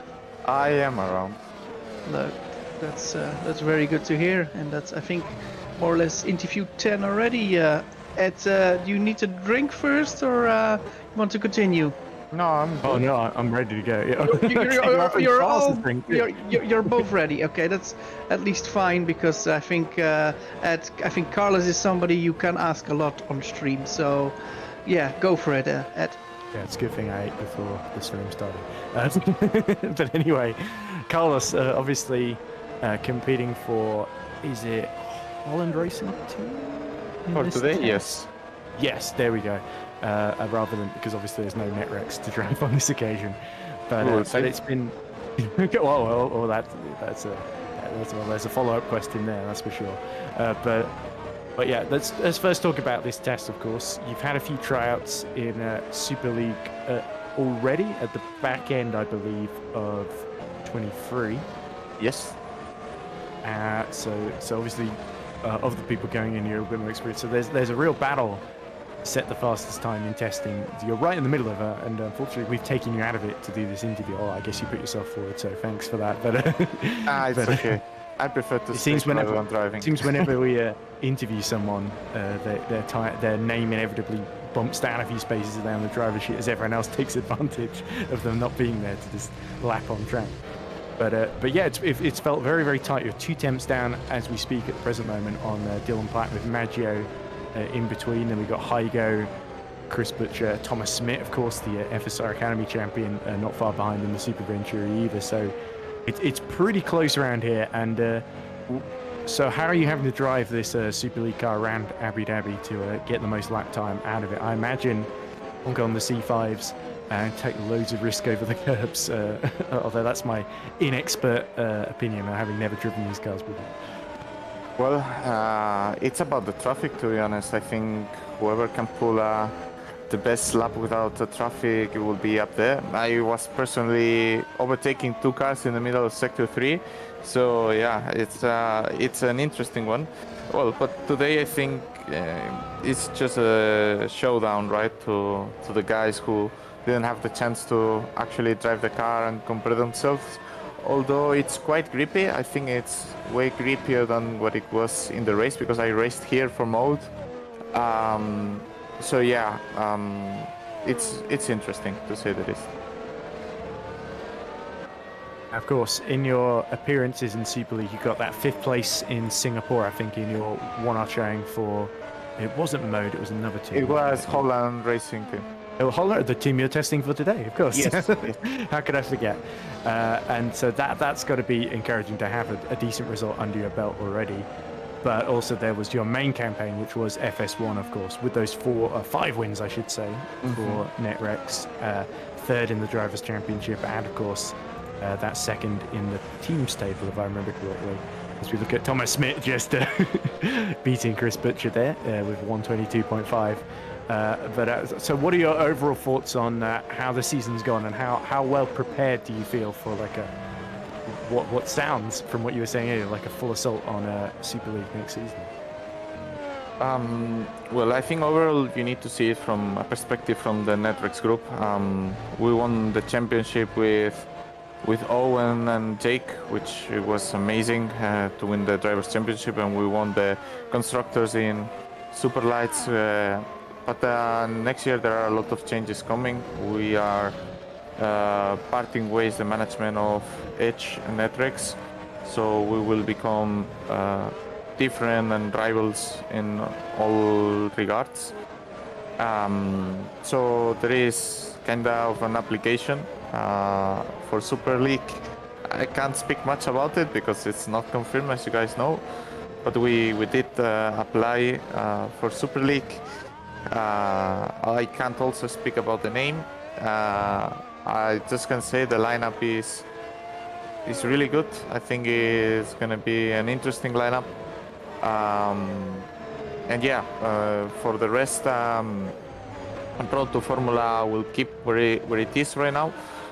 And we have an also very interesting lineup. The only thing I can confirm, Sandeep is staying there. And then the lineup for FS1, I can speak it yet, but there is quite of a big of a bump there, I would say. So yeah, very interesting things coming. Oh, not as big as the bump that Dylan Platt just had with the wall there after that double 360 pirouette. But anyway, I think, Carlos, we could speak to you all day. It's always lovely to hear from you and really interesting plans. I'm entering a team myself, albeit in FS2, so it's much smaller. And I'm not sure if I know exactly what that sort of scenario is. We don't know if you're going to be accepted until GPVWC Day, of course. Yeah, you will be accepted. Fingers crossed. Sure. Best of luck to Netrex, of course. There's big changes. We know it's going to be sad, of course, to part company of Edge, and there was obviously the partnership this year with Jake and the rest of the team. But we know. Well, Jake, he was a Netrex driver, like. Oh, he was. Yeah, he was loaned out, wasn't he? Yeah. He was just loaned. Yeah. I'm really bad at politics. So. No worries, no worries. I can explain politics all day. No worries. It's all good. Anyway, as we look at an Edge car of Pizgazan in the wall of the final corner, he's done exactly what Dylan Platt did. We're going to have to let you go, Carlos, and move on to the next interview. But best of luck for the rest of the test. How much time have we got? Yeah, about 7 minutes then. So you better get back out there if you want to. For the all left for all season long, all of you. Thank you. It was a good one. Thank you. Cheers, Carlos. I'm sure the rest of the commentary team appreciates hearing that. We'll let you go on your way now. Thank you. I think next up then, Menno, I think we should invite in Ruben Machete. Yeah, Ruben. Let me see. Oh, yeah, there he is. Nearly director green room in this broadcast room. That's Sorry. not anyway. I beat you to it. He's here, so yeah, Ruben. So is Ruben? He's there. So Ed, do your way. I'm really good at listening at the moment, but I think I will have a question for Ruben as well. Firstly, Ruben, I believe quite recently you did some sort of an announcement on one of the GPVWC Discord pages. Can you tell us more about that? Yeah, I decided to leave Nocturne and join Green Stripes for 2024. It's because I really... No, wait, let me start again, please. This was shit. So, I'm gonna join Green Stripes for 2024 because I'm believing that the team environment is great, the financial status is also great, and I got a great teammate for next year. So I really believe there's quite a big of potential in the team, so I hope to fight more with Jake and Tom next year, but I mean, I got the pace, so... So that's good to That hear. would be a return for you, wouldn't it, Ruben? Because you drove for them in 22 last year and a little bit at the beginning of this year as well. Yeah. I mean, Carter always asked me to drive for Green Stripes, so I believe now is the time, and I think we will have a great relationship together, so I hope it's gonna be fun. So, Ruben, just wondering, is it also very important for you to actually go to a German team, or didn't that play in your decision? I mean, Green Stripes is, I think, now the oldest remaining Super League team, at least who had the earliest entry, because I believe they were already there since 2011. Of course, they've been out for, I think, 1 or 2 years in Super League, but it is, I think, the oldest team in next year, if they make it in next year. Did that and the fact that it's a German team play a role? No, actually I like more even to be in English-speaking teams, because I don't like German. So okay. Well, we actually got an edge on fire. So yeah, that was actually went over the edge. But that was another pun. So no, it's okay. It's good to know that. So Green Stripes. Something else. I believe you had a co-ownership from a team in Formula Sprint 2, which was Red Fan Racing. yeah. And that did pretty well the last 2 seasons. Can you tell me something about that? What's happening with that? Because I believe something already happened there. Yeah, I decided to leave the team and go to some other project. Not because I don't believe in the project of Redman, but it's just like a personal problem between me and Steven. But I don't want to get into that. And yeah, I also joined Optiminal as an engineer, as a setup helper. And we got a pretty good lineup in Optiminal for next year, so I hope we can fight for the championship next year. Okay, that's good to hear. So it all looks pretty good. Yeah, for you. Are there any thoughts about what you want from next year's car? Is there anything you want to see changed? Tough question. I think in general, this year had been really good on the car. It just sometimes annoys me with the tire because we need to do nearly a 5-stopper in Singapore, whereas the Formula 1 guys are doing a 1-stopper, which we could never do. But I mean, it's nice to have his own style, so you need to pit more often.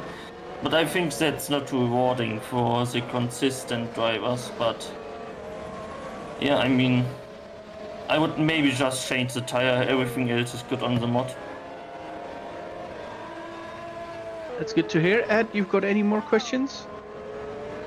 None that I immediately come to mind, Ruben, but it's great to hear that you're really settling in Super League. As we see Scarelli completely distract me with a massive crash at the big, fast turn 9 hairpin there. There goes my budget. I think there's a damage bill that just keeps growing and growing for some of these teams, sadly. It's an expensive test, that's for sure. Nah.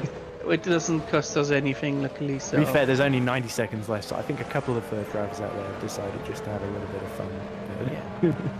But anyway, Ruben, do you have any final things you really want to add then? Obviously, Green Stripes had a few decent results last season in Super League. I think most notably Mark Schluter got a second place in Spain to Tom Stevens, wasn't it, after a great battle there? So is that sort of what you're going to be hoping to replicate, or do you think just consistent top 10 finishes? You think I definitely want to fight for top 5, top 3. I definitely got the potential to get in there, but I need to improve on my quali, because in quali in the last few rounds it was okay, always in the top 10, but my race pace was always one of the best, but I never could really show it, because otherwise I was stuck in traffic or had an incident between me and someone. So it's been an unlucky season overall, but it's normal for me to have a unlucky season in my first year in a new league, so next year will be better. Absolutely. So best of luck for you in 2024 with not just your endeavours as a driver, but also as the team owner in FS2 as well, I guess, if you're continuing down that route too. But thank you for coming to talk to us, Ruben, and have a good test was just finished, so I guess have a good end of test, I guess. So unfortunately there won't be any more laps set then after these, as we see Carlos Martin complete. But Ruben, thanks for talking to us, and have a good night. Yeah, thank you. You too. Bye-bye. And I believe we will have another few interviewers. I believe we still have got Maxim Buu. Oh, Carlos! Right in the wall with Carlos. I can understand what Carlos did there, actually, because he was so close into an improvement. He went all in. And yeah, he went all in, but then in the final poker table and lost. Yeah, it's what we saw from was it Verstappen in Jeddah a few the rear few wheel years got ago. On the curb on the just you're so close, and if you then can take a little bit more exit speed, it already is like half a tenth, and that's only what he needed. So I think we're now nearly there. Oh, great final improvement from Thomas Smith, 122.4 to get the Super Venturi into third, just 35. No, in fact, it was third, wasn't it? Just 35 thousandths behind.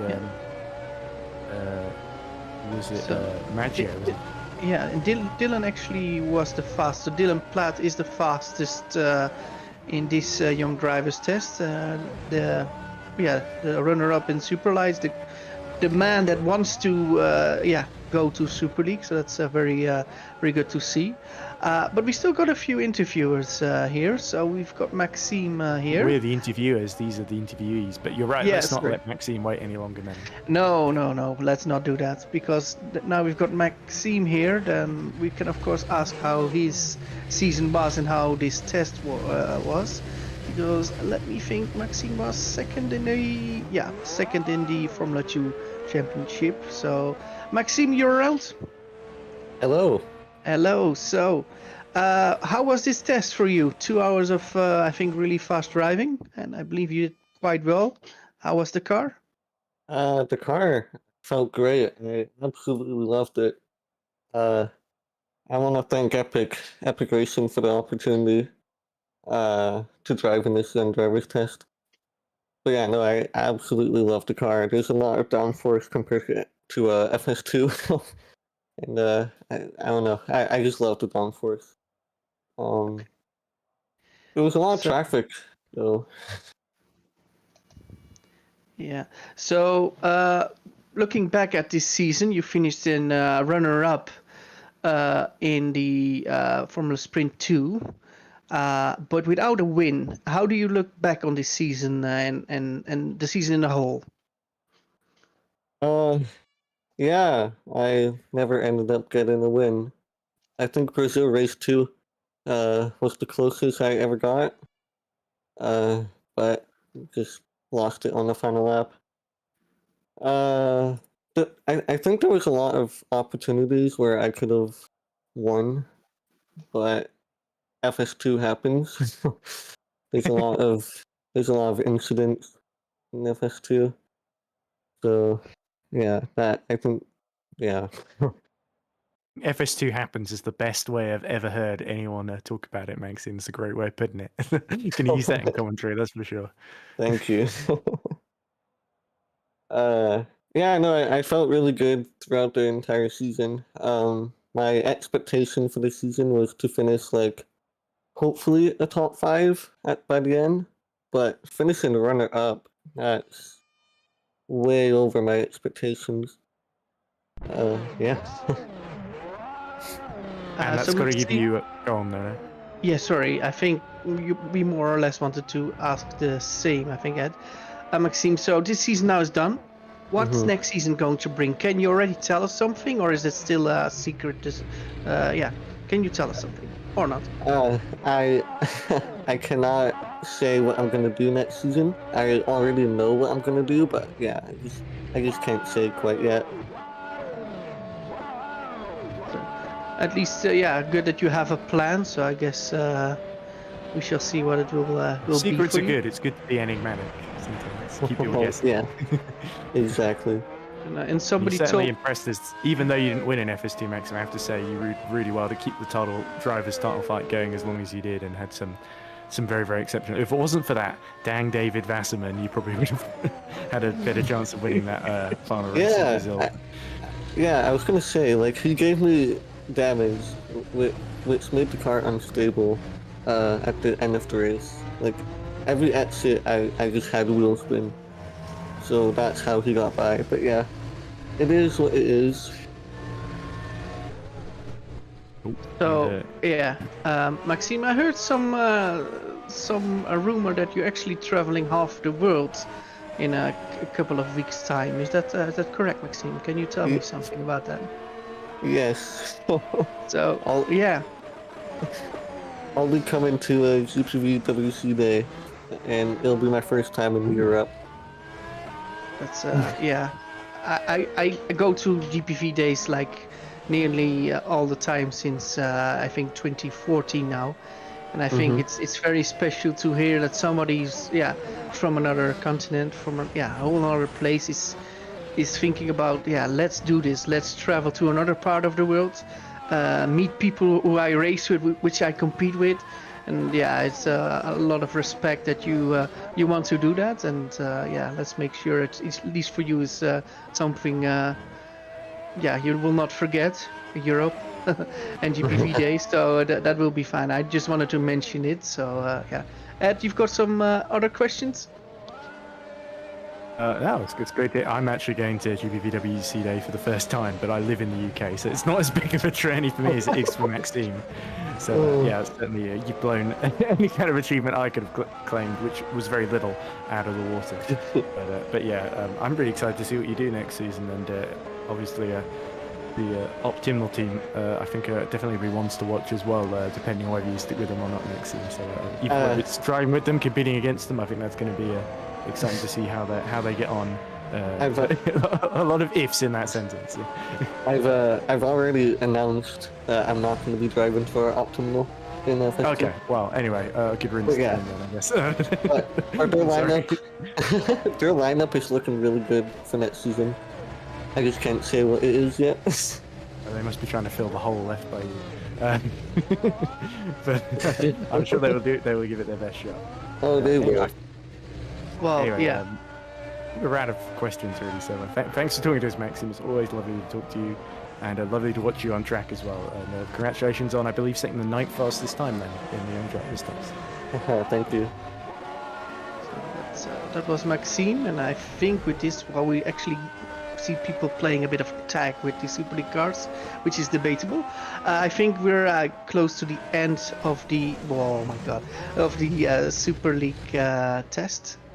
So well, we already, ended. yeah, it ended, but let's end the broadcast as well. I would say, Ed. Do we need to go through the times though, Menno, before we do that? Yeah. Final results. Okay. Okay. Just trying to get them up on my end. Oh, do we already got them? Oh, we actually got and now a lot of things happen which I don't know. Oh. It's okay, I'm still here, Menno. Okay, well, that's good. Don't panic. Let's see. Because we will have the timings somewhere. I'm trying to get up on race view, but unfortunately I'm getting the ball of death. Here we go, right. I've got them up so I can read them out if need be. Okay. So the fastest time of the day was, after 2 hours, was Dylan Platt in the Green Stripes Racing number 11. That was 1 minute 22.270. So second was Alessandro Magio for Epic Racing, 1/10 behind. Then 35 thousandths of a second behind Magio was Thomas Smith in the Super Venturi with a late effort, 122.4. Then it was Carlos Martin, 74 thousandths behind in the HRT in fourth. Fifth was Hygo Poom for RSR, just a single thousandth of a second behind Carlos Martin's best times. That's how close it was in that battle for fourth.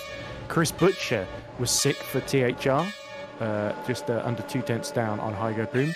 Then in seventh was Alex Lahu, 16 thousandths behind Chris Butcher in seventh for HRT. Jonas Abler, in his first appearance for Mode in Super League, I believe, was eighth, just a 10th behind Alex Lahu. Mike Quinn was a very credible 9th for Nocturne, 54 thousandths down on Jonas Abler. The top 10 was rounded out by Magnus Ockenhaug. Unfortunately, we had to skip for doing the interviews, so we haven't got to talk to him yet. Just 4/10 down on Mike Quinn. Maxim Buu, who we just talked to for Epic Racing, he is 11th. Ends the test 11th, a 10th down on Ockenhaug. Then Zanini is just 4 thousandths of a second then behind the Epic Racing of Bulio in 12th in his Adonis. Behind Davide Zanini is Christos Villo in 13th. Then it is Terence Grech 14th for Red Archer in their final appearance. Luca Gray is 15th in another of the Epic Racing entries. Then it is Mateus Pizgazan for Edge Esports in 16th. Maciej Hiller in 17th for Green Stripes Racing. Lucas Violin in 18th for RSR. Yunus Karula 19th for Edge Esports. Matis Sokolowski is 20th for GSR, Green Stripes Racing, of course. Then there's Dominico Scarelli for Adonis. Luke Mitchell for THR in 22nd, ahead of Philip Savinsky for Adonis. David Carter for Nocturne. Eric Kamedi for RSR in 25th. Nick Kuiper is 26th for Mode. Then the final two drivers on the timing sheets are Caitlyn Penny for HRT and Christian Vazdar for Edge Esports. So Vazdar's time was 1:26.2. So the field split by just 4 seconds in the end. That's very good. Well, we're currently, I believe, have got a practice race which we are watching. So it's, I think, going very interesting. So Not a good idea to drag Ockenhaug in for an interview during the practice race. Well, maybe not. Well, depending of if you want to see carnage, but I don't think we want. So, actually, we now are on board with Davide Zanini, and he will be in. I think not yet in DRS, but he will have a slipstream. Tries to send one on Chris Butcher. That's always interesting because Chris has got so many years of experience. So if you want to pass him, then you need to be an early bird. To get up early in the morning than they did there, I think. Yeah. But yeah, Chris Butcher, excellent defensive driver, always places his car really well. We saw that with the Lunark team in FS1. Montreal comes to mind. He had a fantastic race too there. He was able not just to gain a lot of positions early on, but hold them as Zanini goes up the inside then, and makes slide-on contact then through Sector 3 as there's another is behind them between Terence Grek and Christos Villo. No! And reverses back into the racing line almost, and now he has to Austin Powers his way out in a very narrow corridor. Fine, and actually gets just ahead of the edge car. But yeah, he was pushing really hard. But now, after like 2 laps, we have Carlos Martin now leading, then Thomas Smith, then final lap. This was a quick race. It's a very quick race. This is the super sprint races we've got. Like, should do that in F1, then it will be interesting. But I'm just kidding. But we are very short. Like 30 seconds. Yeah. It was over after the first lap with Verstappen winning all the time in the 50-lap races. But here's Lahu trying to attack the super venture of Thomas Smith then. And these two, of course, battled in a FSR Academy this season quite a few times. Oh, no, they didn't. I don't think Alex Lahu competed in the FSR Academy this season, but he's competing now alongside and using the DRS to just about squeeze through. Thomas Smith left a very, very tiny gap, and Alex Lahu was going through. Absolutely. He went through. Oh, no, let me stop. I was trying to do the crappy puns like you were doing there. Yeah. I say crappy, that's a bit insulting. No. And Thomas Smith completely skips the corner there to try and catch back up, but it's going to be a Holland Racing Team 1-2 then, led by the ever-reliable Carlos Martin then. Yeah, that's a great win for their orange team, which of course for me is difficult to say because I'm the owner of the other orange team, so yeah, it's always which orange team is the best. And for this race it was Holland Racing Team with a double podium, and then Thomas Smith in the super victory. Well, we've got, I think, a crash before the line. Oh my god, it's an edge. Oh. I don't think Piskazan was braking there when he saw the cars stranded in front of him. No. Ooh. Yeah, and people just think, let me do some donuts. No, you do that after the race, not during. So, yeah. I think Eric Kamedi was trying to avoid a wheel there, and yes, just about did. And there's Vazdar. There's not much of that car left, just the 2 rear wheels, and an inferno going on. As you see THR just slide into the background. Is that on air? Is that on air? Let me do some donuts there. Yeah, and let's get some marshmallows for Christian. 2023 FSR Academy champion. I was also commentating on, and it'll be interesting if Thomas Smith decides to do a season with GPV, because he could be a very, very competitive prospect. So Super Venturi, we're talking to Pekka Alalu earlier. I think they've got certainly reason for optimism if they get Smith in one of their cars in probably not Super League, but maybe Super Lights or FS1. I think Thomas Smith would be very, very strong in. But anyway, should we go through confirm the results of that 3-lap encounter? Yes. And I think we can only really call it an encounter because it's already over. Yeah. It's Carlos Martin, the winner after 3 laps from his teammate in this scenario, Alex Lahu. And it's appropriate because Martin Lahu always speaks very, very highly of Alex, and he's finished ahead of him today in a 1-2 for the Dutch team. Thomas Smith, 3rd for Super Venturi, ahead of Chris Butcher, who had a great little battle there with the top 4 there. And then it is Terence Grek in 5th for Red Archer. Again, their final appearance in the championship. Great to see them end in the top 5 there. Ahead of Christos Villo for Mode Auto Concept. Luke Mitchell is 7th in the other THR. It's good for him because that's a lot higher than he finished in the Young Driver timing tower. Luca Gray is 8th for Epic Racing Team, ahead of Magnus Ockenhaug and Philip Savinsky rounding out the top 10. Keep in mind, not all of these cars cross the line with all of their wheels and wings attached. Matis Piskazan was 11th. Yeah. Davide Zanini 12th. Eunice Carula 13th. Caitlyn Penny 14th, ahead of Eric Kimedi and Dominico Scarpi. I think Eric just spun at the end, which is why Caitlyn got ahead of him. Yeah, so I think we saw a bit of crashing in this race, but overall I think people were today pushing really hard. There's some more on the pit Yeah, yeah, people were pushing really hard to get some good lap times in today, but I think a lot of people were relatively unexperienced with today's car. So I think it was an interesting eye opener for a lot of drivers. So yeah, that's actually what it was. Alex Lahu says in the YouTube chat, some drivers were on wets, others were U-turning mid-corner, and others were standing still in Sector 3 on the racing line. I think they're saying he would have improved his lap time, so I think he was talking about not what we just seen, but the 2-hour test before. Anyway, Menno, do you want to take the start here? Looks like a couple of drivers want to go for round 2. Yeah, I can do it. Yeah. I don't doubt you're capable, it's just if you want to.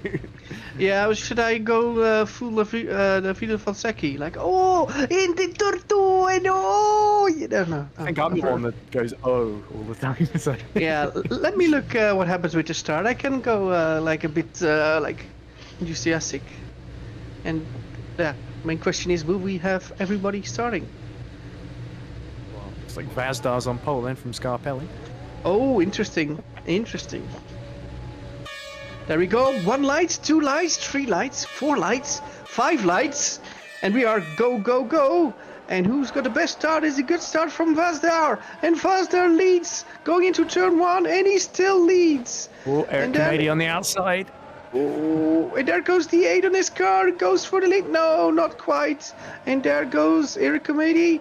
And there we go. 3 wide to the next turn. Oh, everybody's trying. Oh, a bit of a defensive move. Question moves. Oh, it got spinner. We got multiple spinners, and it's like dancing on ice, dancing with the stars, or anything in between. But we still have got, I think, Christian Vazda leading. He doesn't know what he thinks. He's still leading. He doesn't have any dirty air. But it's, yeah, for now he's leading. Let's see what happens now. And we're on board with one of the Adonis cars. I think it's Savinsky. That must be Scarelli ahead of him as the 2 edges go side by side. That must be Pizgazan and Vazdar. So Pizgazan takes the lead. Yeah, he knows he needs to run now, but yeah.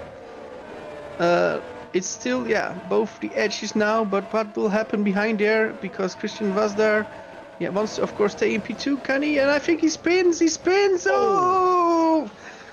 It was an epic spin. Oh my god, that was an interesting rejoin of Luca Gray, and that cost. Vinsky's missing his front wing. Oh, and that's why he went straight on. And he took the THR with him, of course. Oh, and that hurt my feeling. Like this was just. Seeing that somebody spun. The Super Venturi spun to the final corner. And now we've got 3 HRTs in a row: Martin, Penny, and Lahu. And Penny goes straight on at the first corner, does Caitlyn. No front wing. Yeah, and now, yeah, we can see it's the end of the season. It's more like a demolition derby at the moment. Yeah, yes. And incredibly, Eric Kemedi, despite being spun, has now got back up to second, just a second behind Pizgazan in the end. Yeah. Well, we have got Dominico Scarelli now in P3. But I believe DRS is not working. Oh, well, we've got Christos Vilo really defending hard move from Spillo. Defended that well from Lahu. Yeah, but now Lahu is faster in the exit, and there goes the Frenchman. And he overtakes. Yeah, but is this too early? Because now the slipstream works again for Christos Vilo, and he goes around the outside. Can he do it? No, he can't. No, he tries it, but no, he can just not. Make it stick, but I think good it's a late break. Oh, and he spins the French, but the French strikes back, and he thinks, "Oh, Chris, you spin me, I spin you." I thought Chris was going to drive backwards there for the rest of the lap, and somebody's flipped in front of them. That must be Terence Gregg. Oh, and Terence is without a rear wing. Oh, watch out! And yeah. Oh dearie me, it's like trying to buy fruit in a market. It's just stools being knocked over all over the place in Abu Dhabi, and Oh dear, is that another edge spinning? That's Fazdar. Oh, that's Fazdar. Oh. Oh, and he's good reactions there from Svillo to avoid that. I think Caitlyn Penny without a front wing is now running 8th. It's interesting.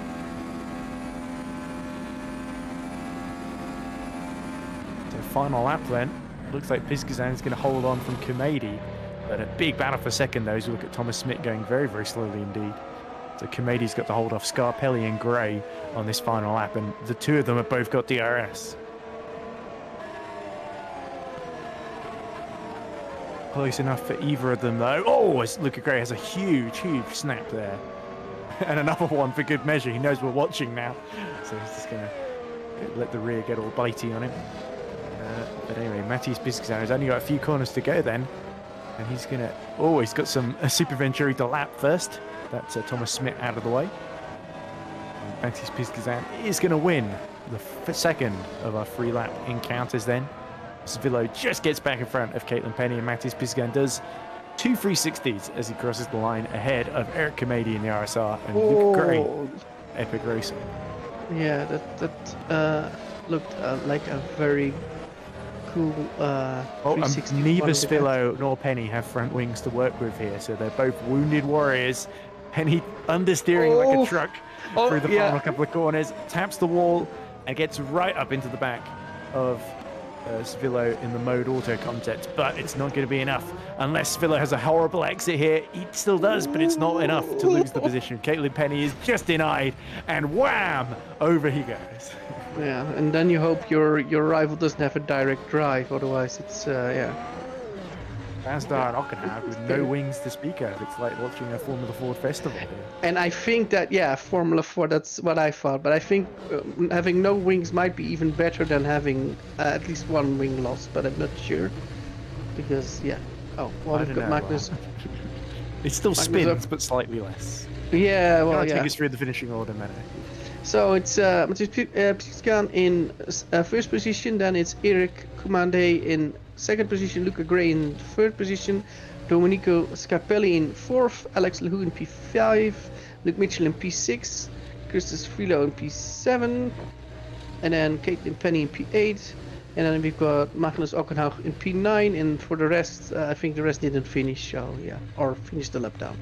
So they're not worth to be mentioned. If you are already lap down after a 3-lap race, I mean, then you're just bad. No, not talking about you, Ricciardo or Piastri. Didn't happen with you last week. No, so a whole different thing. So, Well, we see the track. There are a couple of people who got ran into in that race as well, to be fair, Menno. That's very true. Very true. But Oh, looks like we're getting dark. Is this going to be the final of the 3? If we got 3 3-lap races, it has a nice, neat little symmetry. So, is this going to be the final of one of the night, Menno? That's what we shall see. Will we have a dark? It's daytime again. I apologize. Well, slightly sad, but maybe for the best. Yeah, we still got Race of Champions to go in just over a week's time, so certainly the action isn't over for this season, Menno. But it's been great fun. I've really enjoyed not just subbing in, but doing a full season of commentary with you guys for the first time. I have to say I'm really grateful for the opportunity. And I have to credit everyone because I forget who it was that actually gave me the opportunity in the first place after I commentated on all those other series as well. But I've very much enjoyed it. From Academy to FS2 to FS1 to Super Lights and Super League, of course, as well. It's been so many great races this year, and I've got to do a fair chunk of them, I think, as we see an HRT burst into flames as it exits the pit lane.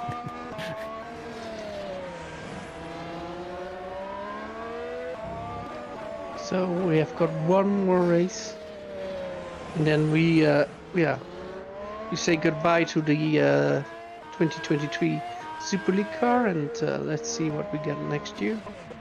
But at least this car we will say goodbye to. We'll say goodbye to at least Red Archer. But maybe a feeling of mine says that we might see Red Archer back. I think it will definitely not be next year. but maybe in the future we will see it back. And I guess if Red Archer ever would return, then I think we will have loads of fans for the team. So yeah, for now I think we will have one more race if Terrence competes for one more race of the Red Archer, and if not, we just witness the final thing of Red Archer. Well, we've got a bit of a show driving by one of the Super Venturi cars.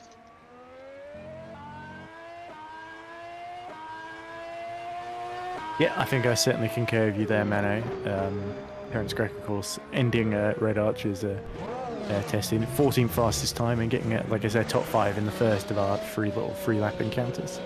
But I have to say, of the people I wasn't familiar with, or the relative, I think obviously the likes of Magio, who has only done a couple of races in Super League, someone like Jonas Abler, I think in 8th, really impressed me today.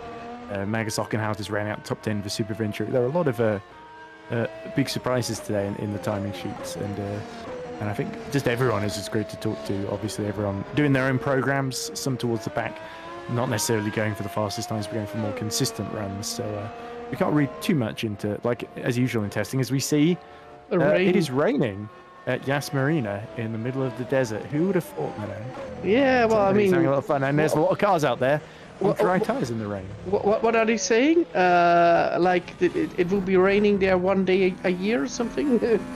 Yeah, could be that that day. So well, we've you know, got the expression, we're going to miss you like the desert misses the rain. I think we are going to miss FSR, but we go on FSR, GPVWC on the break. Sorry, when you commentate on so many series, this is quite entertaining watching the HRT slide around in the rain on dry tires. But yeah, not usually the case when you leave the pit lane at Abu Dhabi, you come out from under the tunnel and suddenly you're in a downpour. Yeah, that's true. So let's see. I think people get a bit of time to get used. That's how wet it is, eh? You just see how wet it is. They are directly Is this Carlos on board with? Yeah. It's actually Caitlyn, Penny. Oh, okay, great. Caitlyn's one of the very, very few people I think that's brave enough to go on a wet track on dry tires. Carlos is doing it as well. Okay, that's why I got confused.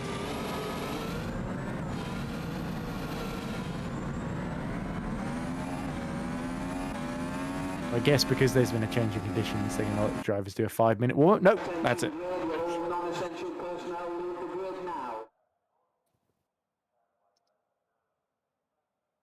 So then we wait for the grid to form up.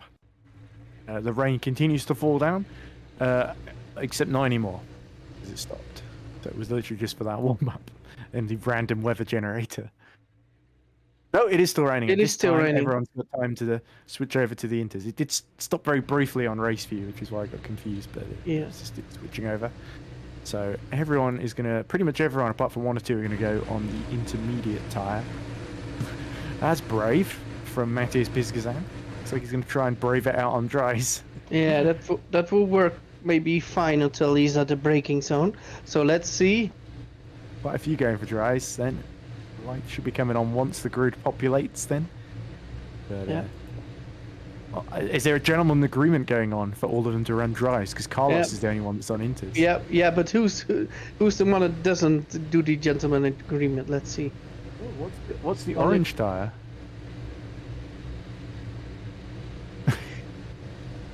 Okay. Here we go then, the lights coming on for the last time at Yas Marina in the deluge. Who's going to make their way through the spray? It's 3 laps of absolute carnage, and they're led away by Matus Pisgazan. Scarelli spins the wheels, and it's Luke Mitchell that gets up into second place with Alex Lahu stranded on the outside, and a Super Venturi goes straight on there. Was that Thomas Smith, I believe, who is in 5th, or was it his teammate? Anyway, Matus Pisgazan still leading then as we look at Caitlyn Penny down in 8th with her teammate Carlos Martin right behind her, and Caitlyn is on the green tyres on race view. Everyone else apart from Yunus Karula, the Edge Esports, is on the blue tyres as Carlos slides his way up the inside. Yeah, and now you see everybody loves a bit of a challenge, so they never expected it would be a rainy race. So now actually I think a lot of them are trying really hard to see what happens. And Alalu tags Chris Butcher as he tries to get through into third place. Oh, and Luke Mitchell, I think. It's actually Luke Mitchell he's battling with. So Butcher takes the lead. Sorry, I got a bit confused there. Time screen hadn't updated, but Alex Lahu then trying to get in front of Luke Mitchell after that. Oh, and there we go. Another error for Chris Butcher this time, as I believe he spins on the straight and now spins in the exit of the corner there. So Chris Butcher loses several positions. Alex Lahu side by side then with Pizgazan for the lead, and Lahu goes Alex Lefroux. And now it looks like Pizgazan is showing that Pizgaz can as he goes on the inside. And how many more awful punts as they tag the wheels on the rear wing. Falls off Alex Lahu as Pizgazan is facing the wrong way. Alex Lahu, now he's facing the wrong way as well as they go through turn 14, 13 there. So Chris Butcher somehow, despite spinning, retakes the lead ahead of Davide Zanini, who somehow stayed out of trouble and inherited second position. Terence Grech, who look is now up to 6th, and he's going to come through into 5th then, as into the pits comes the wounded car of Alex Lahu. And Greg just about avoids running into Ockenhaug. But now Smith goes wide on exit here, and he's going to be vulnerable to this is Pizgazan and Penny he's fighting with. Mateus Pizgazan throws all the way around the outside, but Thomas Smith pushes him off track there, and the two spin off, and Caitlyn Penny's going to have a go at both of them as well as Thomas Smith hits the wall. Yeah, well, we've got a few still running, but the leader is now Chris Butcher, but I believe Davide Zanini is quite close. Carlos Martin now in P3. Magnus Ockenhaug is fighting with Terence, and I think Terence will go for an overtake on the straight quite soon. What about this? P2, P3. Carlos Martin is going for it. Oh, that's a bit wide. Oh, and Butcher spins at the chicane. He completely gets on the power way too early, and is that going to sacrifice the lead then? It looks like Carlos Martin, no, Zanini has taken it ahead of Martin, of course. So Chris Butcher drops down 3 seconds to third, a few seconds ahead of Terence Grech though in the Red Archer. But here he is defending still from Ockenhaug and Pizgazan like crazy down the straight. They emerge through the spray. Terence Grech has got the inside, but whoa! I've never seen someone spin without a front wing like that before. And there goes Pizgazan, and there goes Ockenhaug. Menno, absolute bedlam. Yeah, that's very true. Let's see. And Martin's got through on Zanini while we've been watching all of that. But Zanini's still quite close. Yeah, Thomas Smith having another spin. I think Smith has had the most spins of anyone, as there's Scarelli fighting with Savinsky, and neither Adonis has a front wing, and they're tangling wheels. They're driving straight into each other. Fight for the lead! Oh dear, Zanini right behind Carlos Martin by 2 tenths. There they are. So there's one Adonis that is taking this race a bit more seriously, but Scarpelli and Savinsky are just deliberately driving into each other. I think everyone is in the chat together on Discord in the wait for interview room. So yeah, that's very true. And now it's a fight between the orange cars, the Dutch teams with the orange cars. So is Carlos toying with him here? Because he looks like he's taking some wide lines. Not sure. Let's see. Final lap. It's the HRT Holland Racing Team leading for the Adonis of Zanini. Let's see what can be done. So yeah, Carlos Martin has got this in his own hand. Ooh, no mistakes, and I think somebody spun. Ooh, nearly Carlos Martin spun. It's like watching Bambi on ice. Oh, Martin into the wall, and Zanini is through. Oh, Carlos falling at the final hurdle there, and Chris Butcher goes through as well. So Martin is going to have to limp home ahead of Terence Grech, but can he? Because Greg has still got his front wing. I think it's going to be harem-scaring for Martin, but Zanini now just has to take it ultra cautiously here, but Chris Butcher is now only a second behind him. Oh, it's nearly look at Davide just taking it. Oh, and nearly losing it over the curb there at turn 12 then. And Chris Butcher senses there's a slim chance of snatching the win here on this third and final lap then, as they have only 2 more corners to go. Zanini is going to come through. Slow and steady really wins the races, as it's been on this treacherous surface, and Davide Zanini is going to be the third and final winner ahead of Chris Butcher then, who spun out of the lead not once but twice, as Pizgazan is going to go past Martin for 4. But Terence Gregg on the final appearance for Red Archer is going to finish on the podium for the red team, and I think he's going to be justifiably happy with that, as we see Martin retiring on the final lap. Pizgazan has no front wing, but he's going to survive in 4th position then, and there you see up ahead is Greg and Zanini celebrating their podium. Oh, and Ockenhaug just goes up the inside of that. Caitlyn Penny just desperately trying to get out of the way, and Ockenhaug goes way too wide at the final corner, but it's no good. Oh, he smashes into the wall and over the line. 6th place goes I to hope we can Venture. get some donuts from Terence, because this is actually the final time we will see a Red Archer now. So hopefully we can see Terence if he's still doing the donuts. Oh, So lovely stuff. I think this Zanini's is- destroyed the engine. Oh, and the TTHRs of Mitchell and Butcher have a little bit trying to do a tug of war, I think. And it's that's- like one of them's winning. So this is the end of Red Archers 2023. So yeah, it's a shame they're not there for next year. But yeah, we're an amazing team. Won a championship. I think competed in, I think a total, what was it, 14 years in Super League? I Or believe even it more? was. Yeah, so that's just such a achievement, and it seems to be easy. And I think Red Archer got their high points, but also their low points. And yeah, hopefully they will be back in the future. Who knows? But yeah, good to end it with that. And I think that was the final race. And yeah, I think in Abu Dhabi now they need to clean the track, because there is a lot of wings everywhere.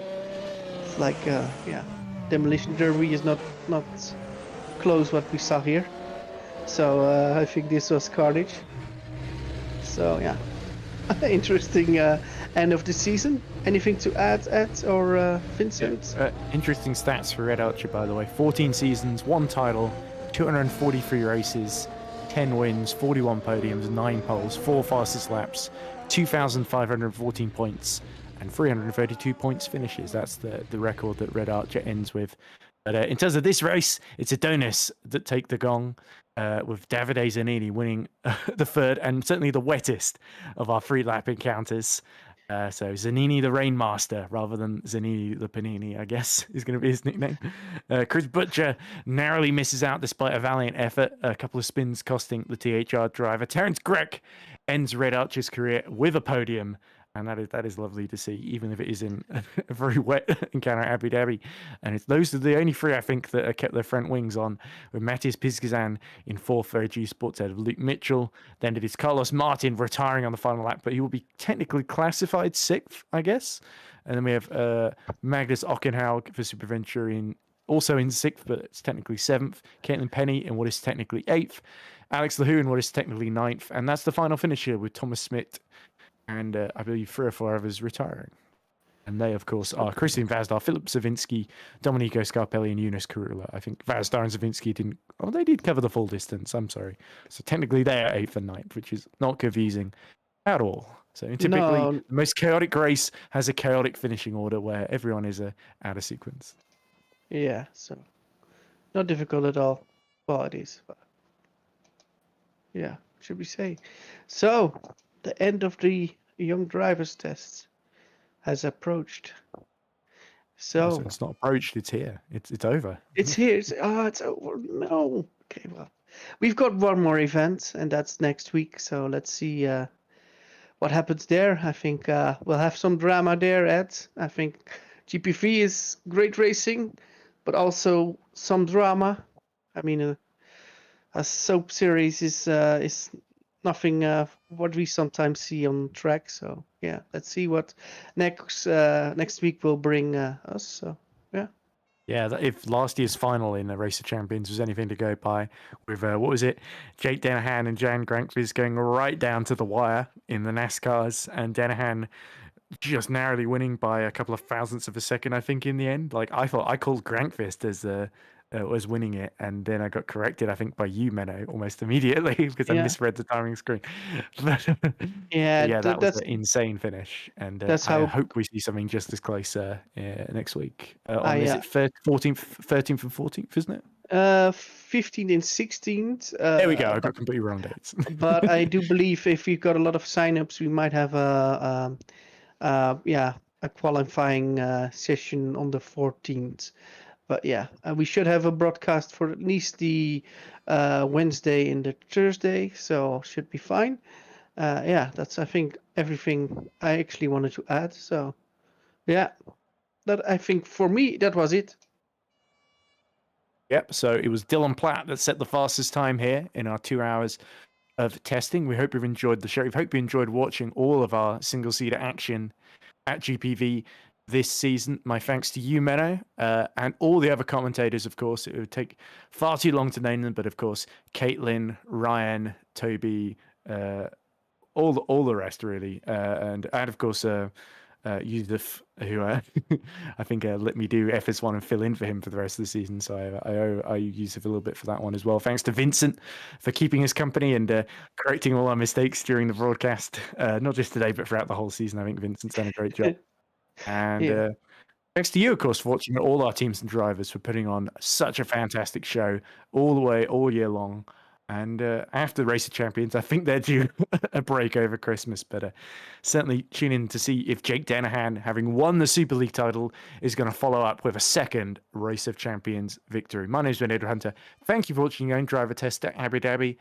And goodbye for now. Bye-bye.